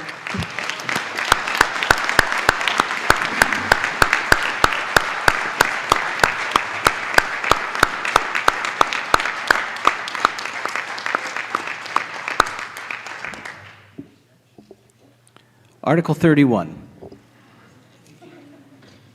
Chair of the CPC for the main motion. Mr. Moderator, I move Article 31 as recommended. As recommended, this is vote to appropriate a sum of $16,578.03 from undesignated fund balance for the Oak Grove Cemetery Repair and Preservation Project. Who held this one?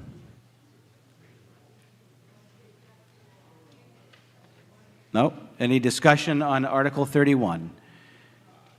Hearing none, the question will come on the main motion as recommended. All those in favor signify by saying aye. Aye. All those opposed, no. The The ayes have it by a majority. This time I'd recognize the Vice Chair of the Finance Committee to let us know how much we expended throughout these 2 nights of town meeting. Mr. Moderator, voted appropriations totaled $194,277,693. Excellent. A man of few words, but big numbers. Thank you. At this point, I'd recognize the Chair of the Select Board for notification of the next annual town meeting. Mr. Moderator, the next town meeting will be Monday, October 26, 2026. Okay, notice we're moving town meeting back. This has to do with some issues around setting the tax rate, but we're going to be on October rather than November for the fall meeting, October 26th. Okay, at this time, the Chair would entertain a motion to dissolve this meeting. So moved. All those in favor signify by saying aye. Aye. All those opposed, no. The ayes have it, and this meeting is dissolved.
Falmouth Community Television's coverage of town meeting is sponsored by the following corporate underwriters.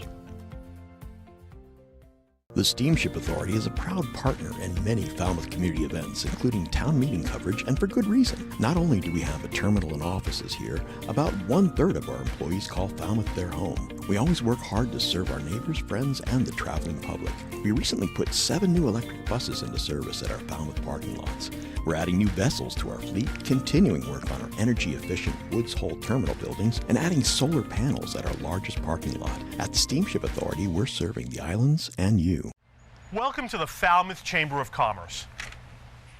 The Falmouth Chamber is dedicated to working on behalf of our members to make Falmouth a better place to live, work, and conduct business.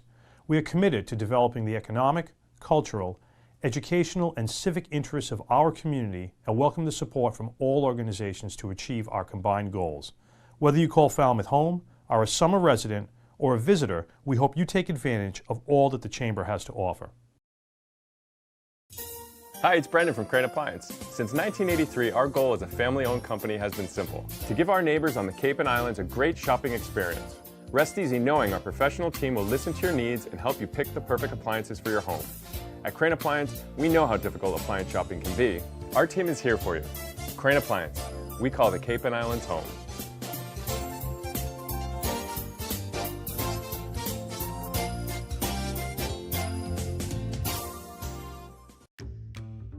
Carlson Printing, 508-548-7303.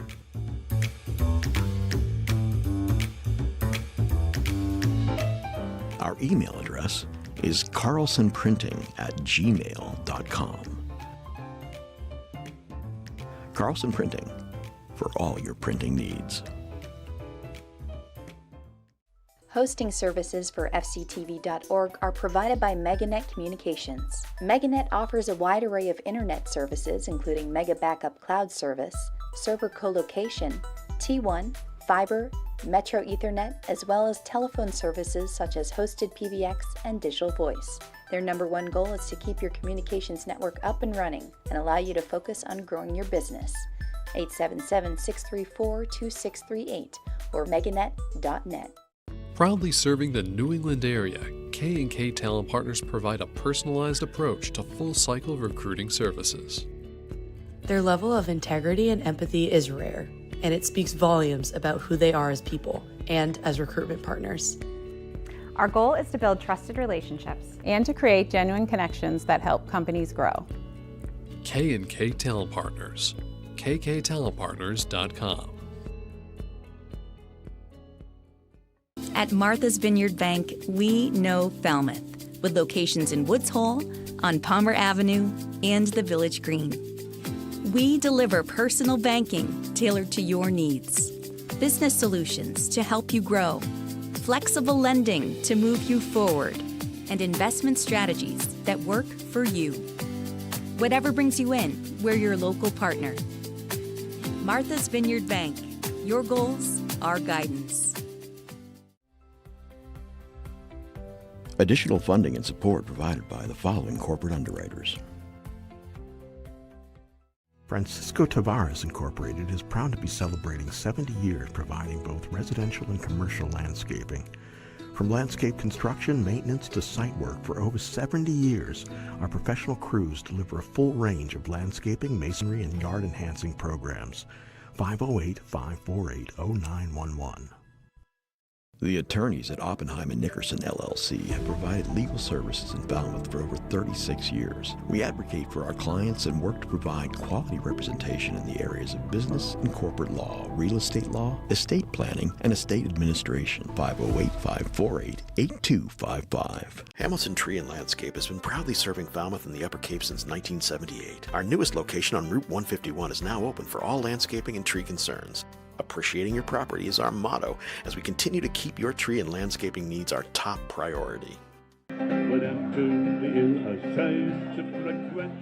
Liam McGuire's Irish Pub. With a newly renovated dining room, it's what an Irish pub should be. Main Street, downtown Falmouth.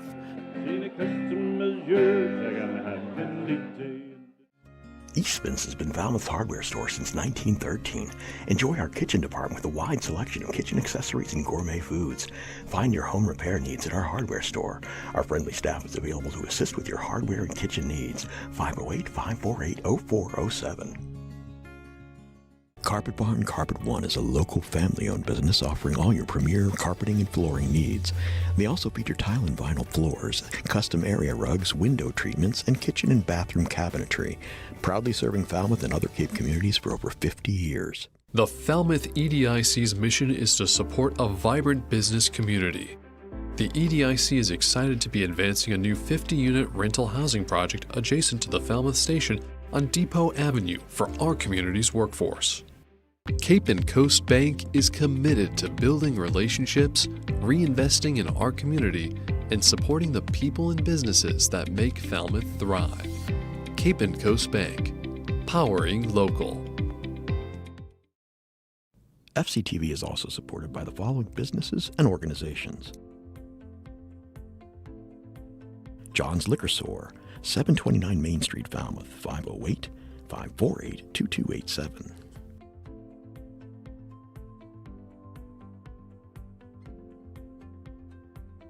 Erman Lovell Real Estate, 550 West Falmouth Highway, 508-548-0703.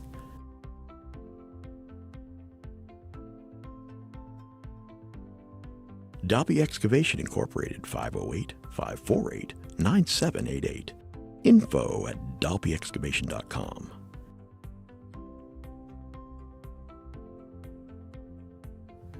Mike and Linda Bullard, Dogs and Hogs, 781 Main Street, Falmouth, Mass. 508-548-FOOD, dogsandhogs.com.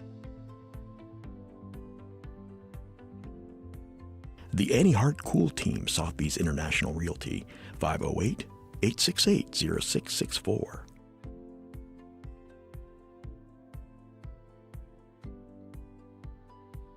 Village Lamp and Repair Shop, 508-274-2057.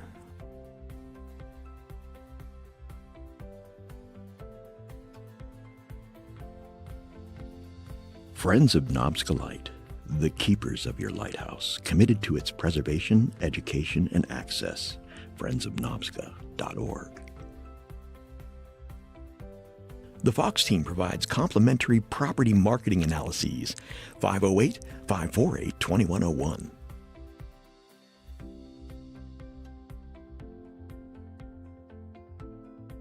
Soares Flower Garden Nursery, 508-548-5288.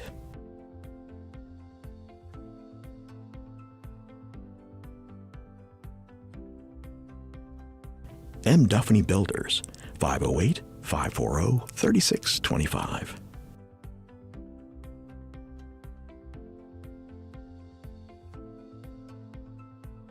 The Cape Cod 5, 668 Main Street, 508-457-5252.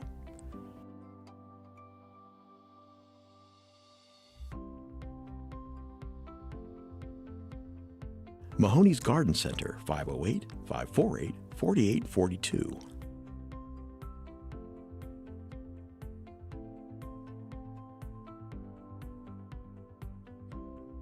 Murray & McDonald Insurance, 800-800-8990.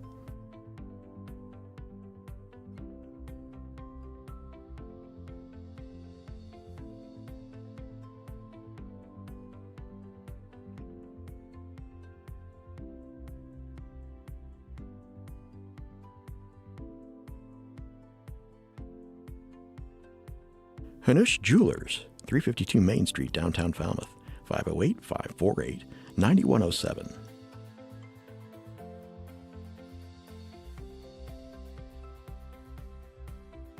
Denny's Barbershop, 508-548-6013.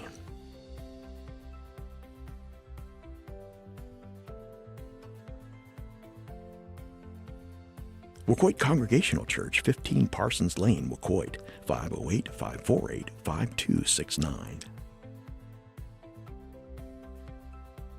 Neighborhood Falmouth is looking for volunteers. You can make a difference in the life of an older Falmouth resident. Check us out at neighborhoodfalmouth.org. The Middle East Forum of Falmouth, a summer lecture and discussion series to foster a better understanding of the Middle East. Visit us at www.meff.world.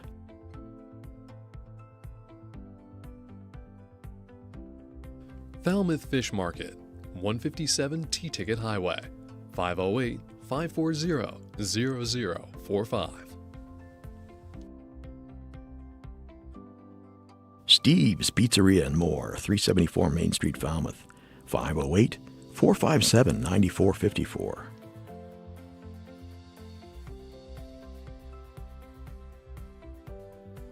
Additional support provided by Stop and Shop and Shaw's Supermarket.